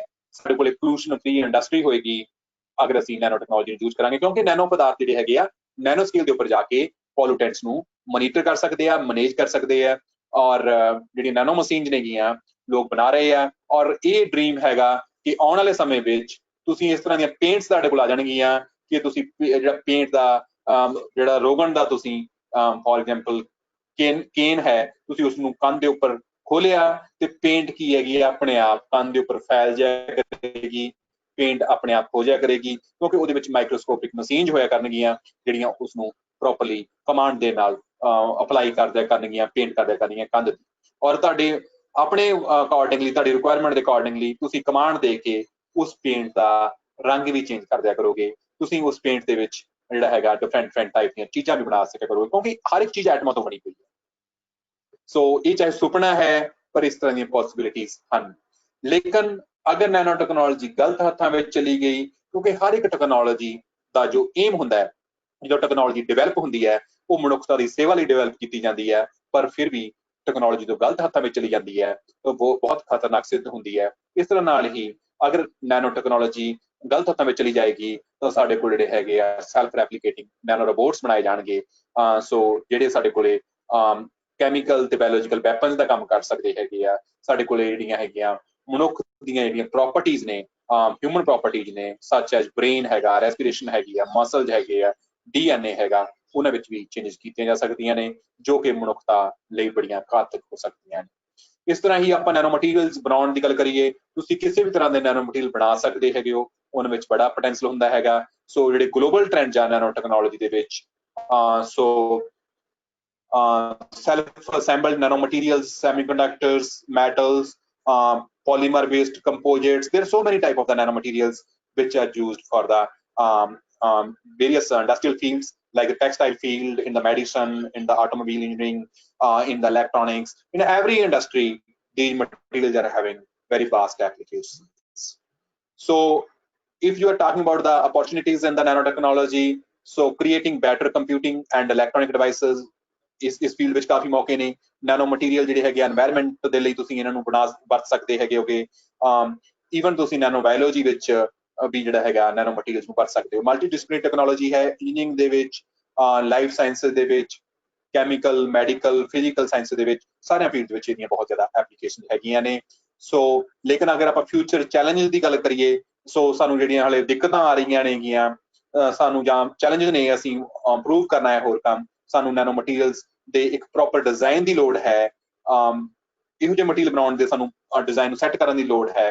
ਜਿਹਨਾਂ ਮਟੀਰੀਅਲ ਸਟਰੋਂਗ ਵੀ ਬਹੁਤ ਹੋਣ, ਲਾਈਟ ਵੀ ਹੋਣ, ਹਾਰਡ ਹੋਣ, ਸੈਲਫ ਰਿਪੇਅਰਿੰਗ ਹੋਣ ਐਂਡ ਸੇਫਰ ਹੋਣ। ਸਾਨੂੰ ਇਹੋ ਜਿਹੀਆਂ ਟੈਕਨੀਕਸ ਵਾਲੇ ਹੋਰ ਇਜਾਦ ਕਰਨ ਦੀ ਲੋੜ ਹੈ। ਸੋ ਅਸੀਂ ਨੈਨੋ ਇਲੈਕਟ੍ਰੋਨਿਕਸ, ਆਪਟੋ ਇਲੈਕਟ੍ਰੋਨਿਕਸ, ਮੈਗਨੈਟਿਕਸ ਦੇ ਵਿੱਚ ਬਹੁਤ ਕੰਮ ਕਰਨ ਲਈ ਸਕੋਪ ਹੈਗਾ, ਕਰ ਸਕਦੇ ਹਾਂ। ਐਡਵਾਂਸਡ ਹੈਲਥ ਕੇਅਰ ਵਿੱਚ ਨੈਨੋ ਟੈਕਨੋਲੋਜੀ ਦੇ ਉੱਪਰ ਕਾਫੀ ਕੰਮ ਹੋ ਰਿਹਾ। ਨੈਨੋ ਸਕੇਲ ਜਿਹੜੇ ਹੈਗੇ ਆ processes for the environment improvement, ਇਹ ਤੇ ਕਾਫੀ ਕੰਮ ਹੋ ਰਿਹਾ ਹੈਗਾ। એનર્ਜੀ ਕਨਵਰਜਨ ਐਂਡ ਸਟੋਰੇਜ ਦੇ ਲਈ ਕਾਫੀ ਕੰਮ ਹੋ ਰਿਹਾ ਹੈਗਾ।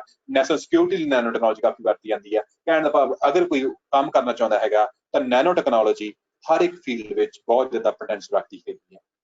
ਸੋ ਅਗਰ ਆਪਾਂ ਕਨਕਲੂਜਨ ਵਿੱਚ ਗੱਲ ਕਰੀਏ, ਅਸੀਂ ਇੰਨੀਆਂ ਗੱਲਾਂ ਕੀਤੀਆਂ ਕਿ ਨੈਨੋ ਟੈਕਨੋਲੋਜੀ ਵਿੱਚ ਬੜਾ ਪੋਟੈਂਸ਼ੀਅਲ ਹੈ। ਇਹ ਸਾਡੀ ਲਾਈਫ ਦਾ ਹਰ ਇੱਕ ਪਹਿਲੂ ਜੋ ਹੈ ਉਹਦੇ ਵਿੱਚ ਰੰਗਤ ਲੈ ਕੇ ਆ ਜਾਏਗੀ। ਪਰ ਫਾਈਨਲੀ ਆਪਾਂ ਕਹਿ ਸਕਦੇ ਹਾਂ ਕਨਕਲੂਜਨ ਦੇ ਵਿੱਚ, no one knows how much of nanotechnology's promise will prove out. Technology prediction has never been too reliable, but there is plenty of room at the bottom. Thank you very much. Thank you doctor Karamjit, ਬਹੁਤ ਬਹੁਤ ਧੰਨਵਾਦ ਤੁਹਾਡਾ। ਤੁਸੀਂ nano technology ਬਾਰੇ ਤੇ nano technology ਦੀਆਂ ਜਿਹੜੀਆਂ ਵਿਭਿੰਨ ਐਪਲੀਕੇਸ਼ਨਸ ਨੇ ਆਪਣੀ ਡੇਲੀ ਲਾਈਫ ਦੇ ਵਿੱਚ, ਚਾਹੇ ਫੂਡ ਦੀ ਗੱਲ ਕਰ ਲਈਏ, ਚਾਹੇ ਤੁਸੀਂ ਆਪਣੇ ਮੈਡੀਸਿਨ ਦੀ ਗੱਲ ਕਰ ਲਈਏ, ਚਾਹੇ ਆਪਣੇ ਈਵਨ ਕਲੋਥ ਦੀ ਗੱਲ ਕਰ ਲਈਏ, ਤੇ ਡਿਫਰੈਂਟ ਬਾਸਟ ਜਿਹੜੀਆਂ ਹੈਗੀਆਂ ਇਹਦੀਆਂ ਐਪਲੀਕੇਸ਼ਨ ਬਾਰੇ ਬੜਾ ਵਿਸਥਾਰ ਦੇ ਨਾਲ ਤੁਸੀਂ ਸਾਨੂੰ ਜਾਣਕਾਰੀ ਦਿੱਤੀ। ਮੈਂ ਆਸ ਕਰਦਾ ਕਿ ਸਾਰੇ ਜਿਹੜੇ ਆਪਣੇ ਪਾਰਟਿਸਪੈਂਟਸ ਸੀ ਉਹਨਾਂ ਨੂੰ ਨੈਨੋ ਟੈਕਨੋਲੋਜੀ ਬਾਰੇ ਕਾਫੀ ਹੱਦ ਤੱਕ ਜਿਹੜੀ ਹੈਗੀ ਜਾਣਕਾਰੀ ਮਿਲ ਗਈ ਹੋਵੇਗੀ। ਹੁਣ ਮੈਂ ਰਿਕੁਐਸਟ ਕਰੂੰਗਾ ਸਾਡੇ ਮਾਨਯੋਗ principal madam doctor Rama Sharma ਜੀ ਨੂੰ ਵੀ ਉਹ ਇਸ ਵੈਬੀਨਾਰ ਬਾਰੇ ਜਿਹੜੇ ਆਪਣੇ ਵਿਚਾਰ ਨੇ ਉਹ ਸਾਡੇ ਨਾਲ ਸਾਂਝਾ ਕਰਨਗੇ। Madam principal.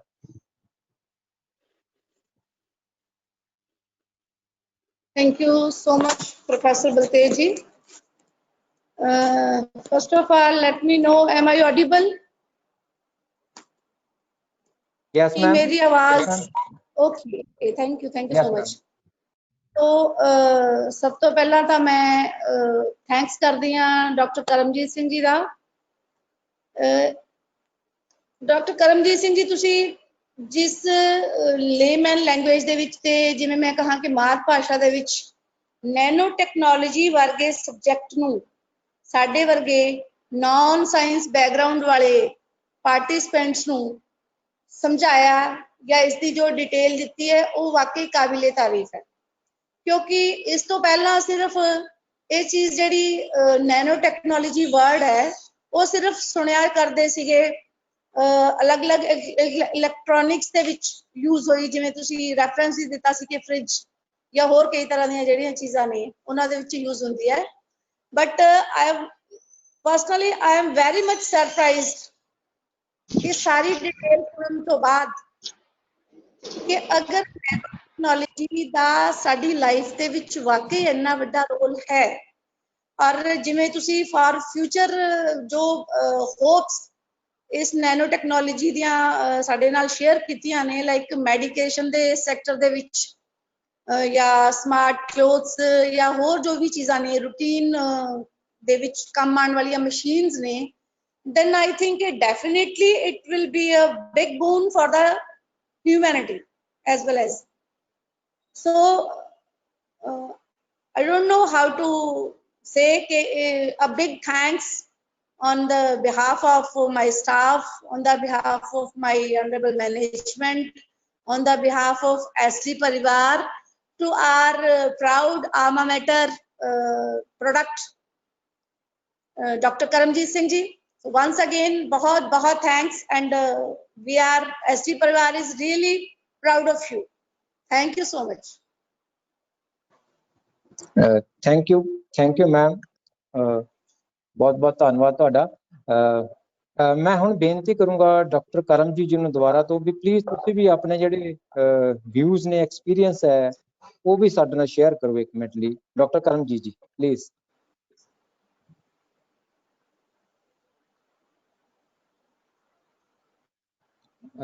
ਡਾਕਟਰ ਕਰਮਜੀਤ ਤੁਸੀਂ ਸੁਣਦੇ ਹੋ ਮੇਰੀ ਆਵਾਜ਼? ਹੈਲੋ ਡਾਕਟਰ ਕਰਮਜੀਤ ਜੀ। ਡਾਕਟਰ ਕਰਮਜੀਤ ਤੁਸੀਂ ਆਵਾਜ਼ ਸੁਣਦੇ ਹੋ ਮੇਰੀ? Yes sir, yes. ਤੁਸੀਂ ਵੀ ਸਰ ਆਪਣੇ ਜਿਹੜੇ ਐਕਸਪੀਰੀਅੰਸ ਹੈ ਵੈਬੀਨਾਰ ਬਾਰੇ ਪਲੀਜ਼ 1 ਮਿੰਟ ਲਈ ਸਾਡੇ ਨਾਲ ਸ਼ੇਅਰ ਕਰੋਗੇ ਜੀ ਪਲੀਜ਼। ਸਰ ਪਹਿਲੀ ਗੱਲ ਤਾਂ ਇਹ ਹੈ ਕਿ ਜਿਹੜਾ ਤੁਹਾਡਾ ਇਹ ਉਪਰਾਲਾ ਬਹੁਤ ਹੀ ਸ਼ਲਾਘਾਯੋਗ ਹੈ ਸਰ, ਕਿਉਂਕਿ ਜੇਕਰ 21ਵੀਂ ਸਦੀ ਦੇ ਵਿੱਚ ਜਿਹੜੀ ਸਾਇੰਸ ਐਂਡ ਟੈਕਨੋਲੋਜੀ ਦੀ ਸਦੀ ਹੈ, ਅਗਰ ਅਸੀਂ ਵਿਕਸਿਤ ਦੇਸ਼ਾਂ ਨਾਲ ਕਦਮ ਮਿਲਾ ਕੇ ਚੱਲਣਾ ਤਾਂ ਜਿਹੜੇ ਸਾਡੇ ਬੱਚੇ ਹੈਗੇ ਆ, ਨੌਜਵਾਨ ਹੈਗੇ ਆ, ਉਹਨਾਂ ਦਾ ਜਿਹੜਾ ਵਿਗਿਆਨਕ ਨਜ਼ਰੀਆ ਹੋਵੇ ਤੇ ਉਹ ਤਕਨੀਕ ਦੇ ਹਰ ਪਹਿਲੂ ਨੂੰ ਜਾਣਦੇ ਹੋਣਗੇ, ਤਾਂ ਹੀ ਉਹ ਇੱਕ ਸਾਡੇ ਦੇਸ਼ ਨੂੰ ਤਰੱਕੀ ਦੇ ਸਕਦੇ ਆ, ਸਾਡੇ ਦੇਸ਼ ਦਾ ਭਵਿੱਖ ਸੁਧਾਰ ਸਕਦੇ ਆ। ਸੋ ਇਹੋ ਜਿਹਾ ਉਪਰਾਲਾ ਕਰਨ ਲਈ ਮੈਂ ਪ੍ਰਿੰਸੀਪਲ ਮੈਮ ਔਰ ਤੁਹਾਡੇ ਸਾਰਿਆਂ ਦਾ ਬਹੁਤ ਹੀ ਜਿਹੜਾ ਹੈਗਾ ਸ਼ਲਾਘਾ ਕਰਦਾ ਹੈ ਕਿ ਬਹੁਤ ਵਧੀਆ ਹੈਗਾ। ਔਰ ਦੂਸਰੀ ਗੱਲ ਜਿਹੜੀ ਹੈਗੀ ਹੈ, ਮੇਰੇ ਲਈ ਇਹ ਆਪਣੇ ਆਪ ਵਿੱਚ ਬੜੀ ਖੁਸ਼ੀ ਦੀ ਗੱਲ ਹੈ ਕਿ ਮੈਂ ਇਸ ਕਾਲਜ ਦਾ ਸਟੂਡੈਂਟ ਹਾਂ। ਅੱਜ ਮੈਨੂੰ ਇੰਝ ਲੱਗ ਰਿਹਾ ਕਿ ਮੈਂ ਜਿਵੇਂ 2001 ਵਿੱਚ ਕਾਲਜ ਦੇ ਵਿੱਚ ਆਉਂਦਾ ਹੁੰਦਾ ਸੀ, ਮੈਨੂੰ ਇੰਝ ਲੱਗ ਰਿਹਾ ਕਿ ਮੈਂ ਚਾਹੇ ਅੱਜ ਕਾਲਜ ਫਿਜ਼ੀਕਲੀ ਤਾਂ ਨਹੀਂ ਆਇਆ, ਪਰ ਫਿਰ ਵੀ ਅੱਜ ਮੈਂ ਕਾਲਜ ਵਿੱਚ ਕਾਲਜ ਦੇ ਸਟੂਡੈਂਟਸ ਨਾਲ ਬੋਲ ਕੇ ਗੱਲਬਾਤ ਕਰਕੇ ਮੈਨੂੰ ਬੜਾ ਚੰਗਾ ਲੱਗ ਰਿਹਾ। ਈਵਨ ਮੈਂ ਤੁਹਾਨੂੰ ਦੱਸਾਂ, ਮੇਰੀ ਆਪਣੀ ਫੀਲਿੰਗ ਹੈ ਕਿ ਅੱਜ ਸਾਡੇ ਡਿਪਾਰਟਮੈਂਟ ਵਿੱਚ ਇੱਕ ਮੀਟਿੰਗ ਸੀ 11:15 ਵਜੇ, ਆਪਣੇ ਲੈਕਚਰ ਦਾ ਟਾਈਮ ਵੀ 11 ਤੋਂ 12 ਸੀ। ਸੋ ਇਸ ਕਰਕੇ ਮੈਂ ਅੱਜ ਛੁੱਟੀ ਲੈ ਲਈ। ਮੈਂ ਸੋਚਿਆ ਵੀ ਚਲੋ ਕਾਲਜ 'ਚ ਮੈਂ ਗੱਲਬਾਤ ਕਰਨੀ ਹੈ ਤਾਂ ਕਿ ਮੇਰੇ ਲਈ ਕੋਈ ਇੰਟਰਪਸ਼ਨ ਨਾ ਹੋਵੇ, ਤੇ ਮੈਂ ਬਹੁਤ ਖੁਸ਼ ਹਾਂ ਇਸ ਤਰ੍ਹਾਂ ਦੀ ਐਕਟੀਵਿਟੀ ਵਿੱਚ ਪਾਰਟਿਸਿਪੇਟ ਕਰਕੇ। ਉਹਦੇ ਲਈ ਤੁਹਾਡਾ ਬਹੁਤ ਬਹੁਤ ਧੰਨਵਾਦ ਜੀ। Thank you so much sir. ਜਿਵੇਂ ਕਿ ਮੈਂ ਪਹਿਲਾਂ ਵੀ ਤੁਹਾਨੂੰ ਕਿਹਾ ਸੀ ਵੀ ਡਾਕਟਰ ਕਰਮਜੀਤ ਨੇ ਜਿਹੜੇ ਉਹ ਹਮੇਸ਼ਾ ਆਪਣੇ ਕਾਲਜ ਪ੍ਰਤੀ ਇੰਨੇ ਕੁ ਜ਼ਿਆਦਾ ਉਹ ਲਗਾਅ ਹੈ ਉਹਨਾਂ ਦਾ, ਵੀ ਹਮੇਸ਼ਾ ਮੈਨੂੰ ਕਹਿੰਦੇ ਹੁੰਦੇ ਆ ਵੀ ਜਦੋਂ ਵੀ ਕੋਈ ਡਾਕਟਰ ਬਲਤੇਜ ਕੋਈ ਵੀ ਕੰਮ ਹੋਵੇ ਤਾਂ ਮੈਨੂੰ ਜ਼ਰੂਰ ਦੱਸਿਓ ਪਲੀਜ਼, ਮੈਂ ਆਈ ਐਮ ਪ੍ਰੈਜ਼ੈਂਟ।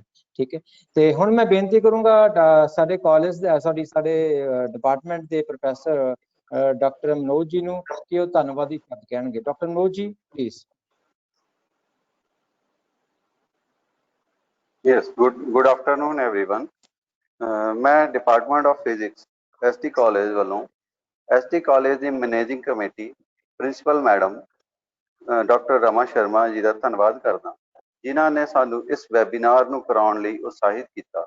ਤੇ ਇਸ ਦੇ ਨਾਲ ਹੀ ਮੈਂ ਅੱਜ ਦੇ ਮੁੱਖ ਮਹਿਮਾਨ doctor Karamjit Singh assistant professor from Punjabi university Patiala ਜੀ ਦਾ ਤਹਿ ਦਿਲੋਂ ਧੰਨਵਾਦ ਕਰਦਾ, ਜਿਨ੍ਹਾਂ ਨੇ ਅੱਜ ਦੇ ਯੁੱਗ ਦੇ ਬਹੁਤ ਉਪਯੋਗੀ ਖੇਤਰ ਨੈਨੋ ਟੈਕਨੋਲੋਜੀ ਦੇ ਉੱਤੇ ਆਪਣੀ ਸ਼ੋਧ ਅਤੇ ਅਧਿਐਨ ਦੇ ਸੰਬੰਧੀ ਵਡਮੁੱਲੇ ਵਿਚਾਰ ਸਾਡੇ ਨਾਲ ਸਾਂਝੇ ਕੀਤੇ। ਮੈਨੂੰ ਉਮੀਦ ਹੈ ਕਿ ਅੱਜ ਦੇ ਇਸ ਲੈਕਚਰ ਦੇ ਵਿੱਚੋਂ ਨੈਨੋ ਟੈਕਨੋਲੋਜੀ ਦੀ ਇੰਟਰੋਡਕਸ਼ਨ ਜੋ ਕਿ ਪ੍ਰੋਫੈਸਰ ਸਾਹਿਬ ਨੇ ਸਾਨੂੰ ਦਿੱਤੀ, ਹਿਸਟਰੀ ਬਾਰੇ ਦੱਸਿਆ, ਜਾਂ ਨੈਨੋ ਟੈਕਨੋਲੋਜੀ ਦੀ ਸਿੰਥੇਸਿਸ, ਕੈਰੈਕਟਰਾਈਜੇਸ਼ਨ ਤੇ ਐਪਲੀਕੇਸ਼ਨ ਆਫ ਨੈਨੋ ਟੈਕਨੋਲੋਜੀ ਦੇ ਸੰਬੰਧ ਵਿੱਚ ਜੋ ਵੀ ਜਾਣਕਾਰੀ ਦਿੱਤੀ, ਉਹ ਸਾਰੇ ਵਿਦਿਆਰਥੀਆਂ ਦੇ ਭਵਿੱਖ ਵਿੱਚ ਉਚੇਰੀ ਪੜ੍ਹਾਈ ਦੇ ਲਈ ਬਹੁਤ ਹੀ ਲਾਹੇਵੰਦ ਸਾਬਿਤ ਹੋਵੇਗੀ। ਇਸ ਦੇ ਨਾਲ ਹੀ ਮੈਂ ਡਾਕਟਰ ਹਰਕਮਲ ਸਿੰਘ ਜੀ ਦਾ ਤੇ ਪ੍ਰੋਫੈਸਰ ਗੌਰਵ ਸਿੰਗਲਾ ਜੀ ਦਾ ਧੰਨਵਾਦ ਕਰਦਾ ਹਾਂ, ਜਿਨ੍ਹਾਂ ਨੇ ਇਸ ਵੈਬੀਨਾਰ ਨੂੰ ਸੁਚਾਰੂ ਢੰਗ ਦੇ ਨਾਲ ਚਲਾਉਣ ਵਿੱਚ ਆਪਣਾ ਤਕਨੀਕੀ ਸਹਿਯੋਗ ਦਿੱਤਾ।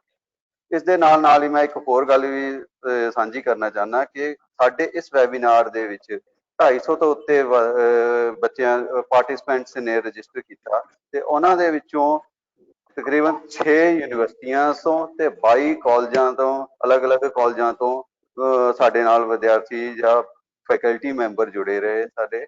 ਇਸ ਦੇ ਵਿੱਚ ਸਾਡੇ ਇਸ ਟਾਈਮ ਸਾਡੇ ਨਾਲ 6 IIT Mandi, Kurukshetra university, Dehradun institute of Dehradun university of Dehradun, SLIET Longowal, Punjabi university Patiala, ਵੀ ਇਹ ਤਾਂ ਸਾਰੀਆਂ ਯੂਨੀਵਰਸਿਟੀਆਂ ਤੋਂ ਸਾਡੇ ਨਾਲ ਫੈਕਲਟੀ ਮੈਂਬਰ ਇਸ ਟਾਈਮ ਜੁੜੇ ਹੋਏ ਸੀਗੇ ਤੇ ਕੁਝ ਸਟੂਡੈਂਟਸ ਵੀ ਸਾਡੇ ਨਾਲ ਜੁੜੇ ਹੋਏ ਤੇ ਹੋਰ ਵੀ ਕਈ ਕਾਲਜਸ ਜਿਵੇਂ ਕਿ ਹਰਿਆਣਾ ਦੇ college DAV Bathinda, AS Khanna, Multani Mal Modi college ਔਰ ਸਾਡੇ school RPSD Barnala international school ਤੇ Guru Gobind Singh college Sanghera, SCD college Ludhiana, Akal degree college Mastuana, Guru Nanak Dev college Budhlada, Bhai Gurdas group of institution, Aryabhatta international school, Rajiv Gandhi government college Ambala ਤੇ ਯੂਨੀਵਰਸਿਟੀ ਕਾਲਜ ਬਹਾਦਰਪੁਰ, ਤੇ ਇਹਨਾਂ ਦੇ ਵੱਖ-ਵੱਖ ਥਾਵਾਂ ਤੋਂ ਸਾਡੇ ਨਾਲ ਜਿਹੜੇ ਪਾਰਟਿਸਪੈਂਟ ਜੁੜੇ ਤੇ ਅੰਤ ਵਿੱਚ ਮੈਂ ਇੱਕ ਵਾਰੀ ਫੇਰ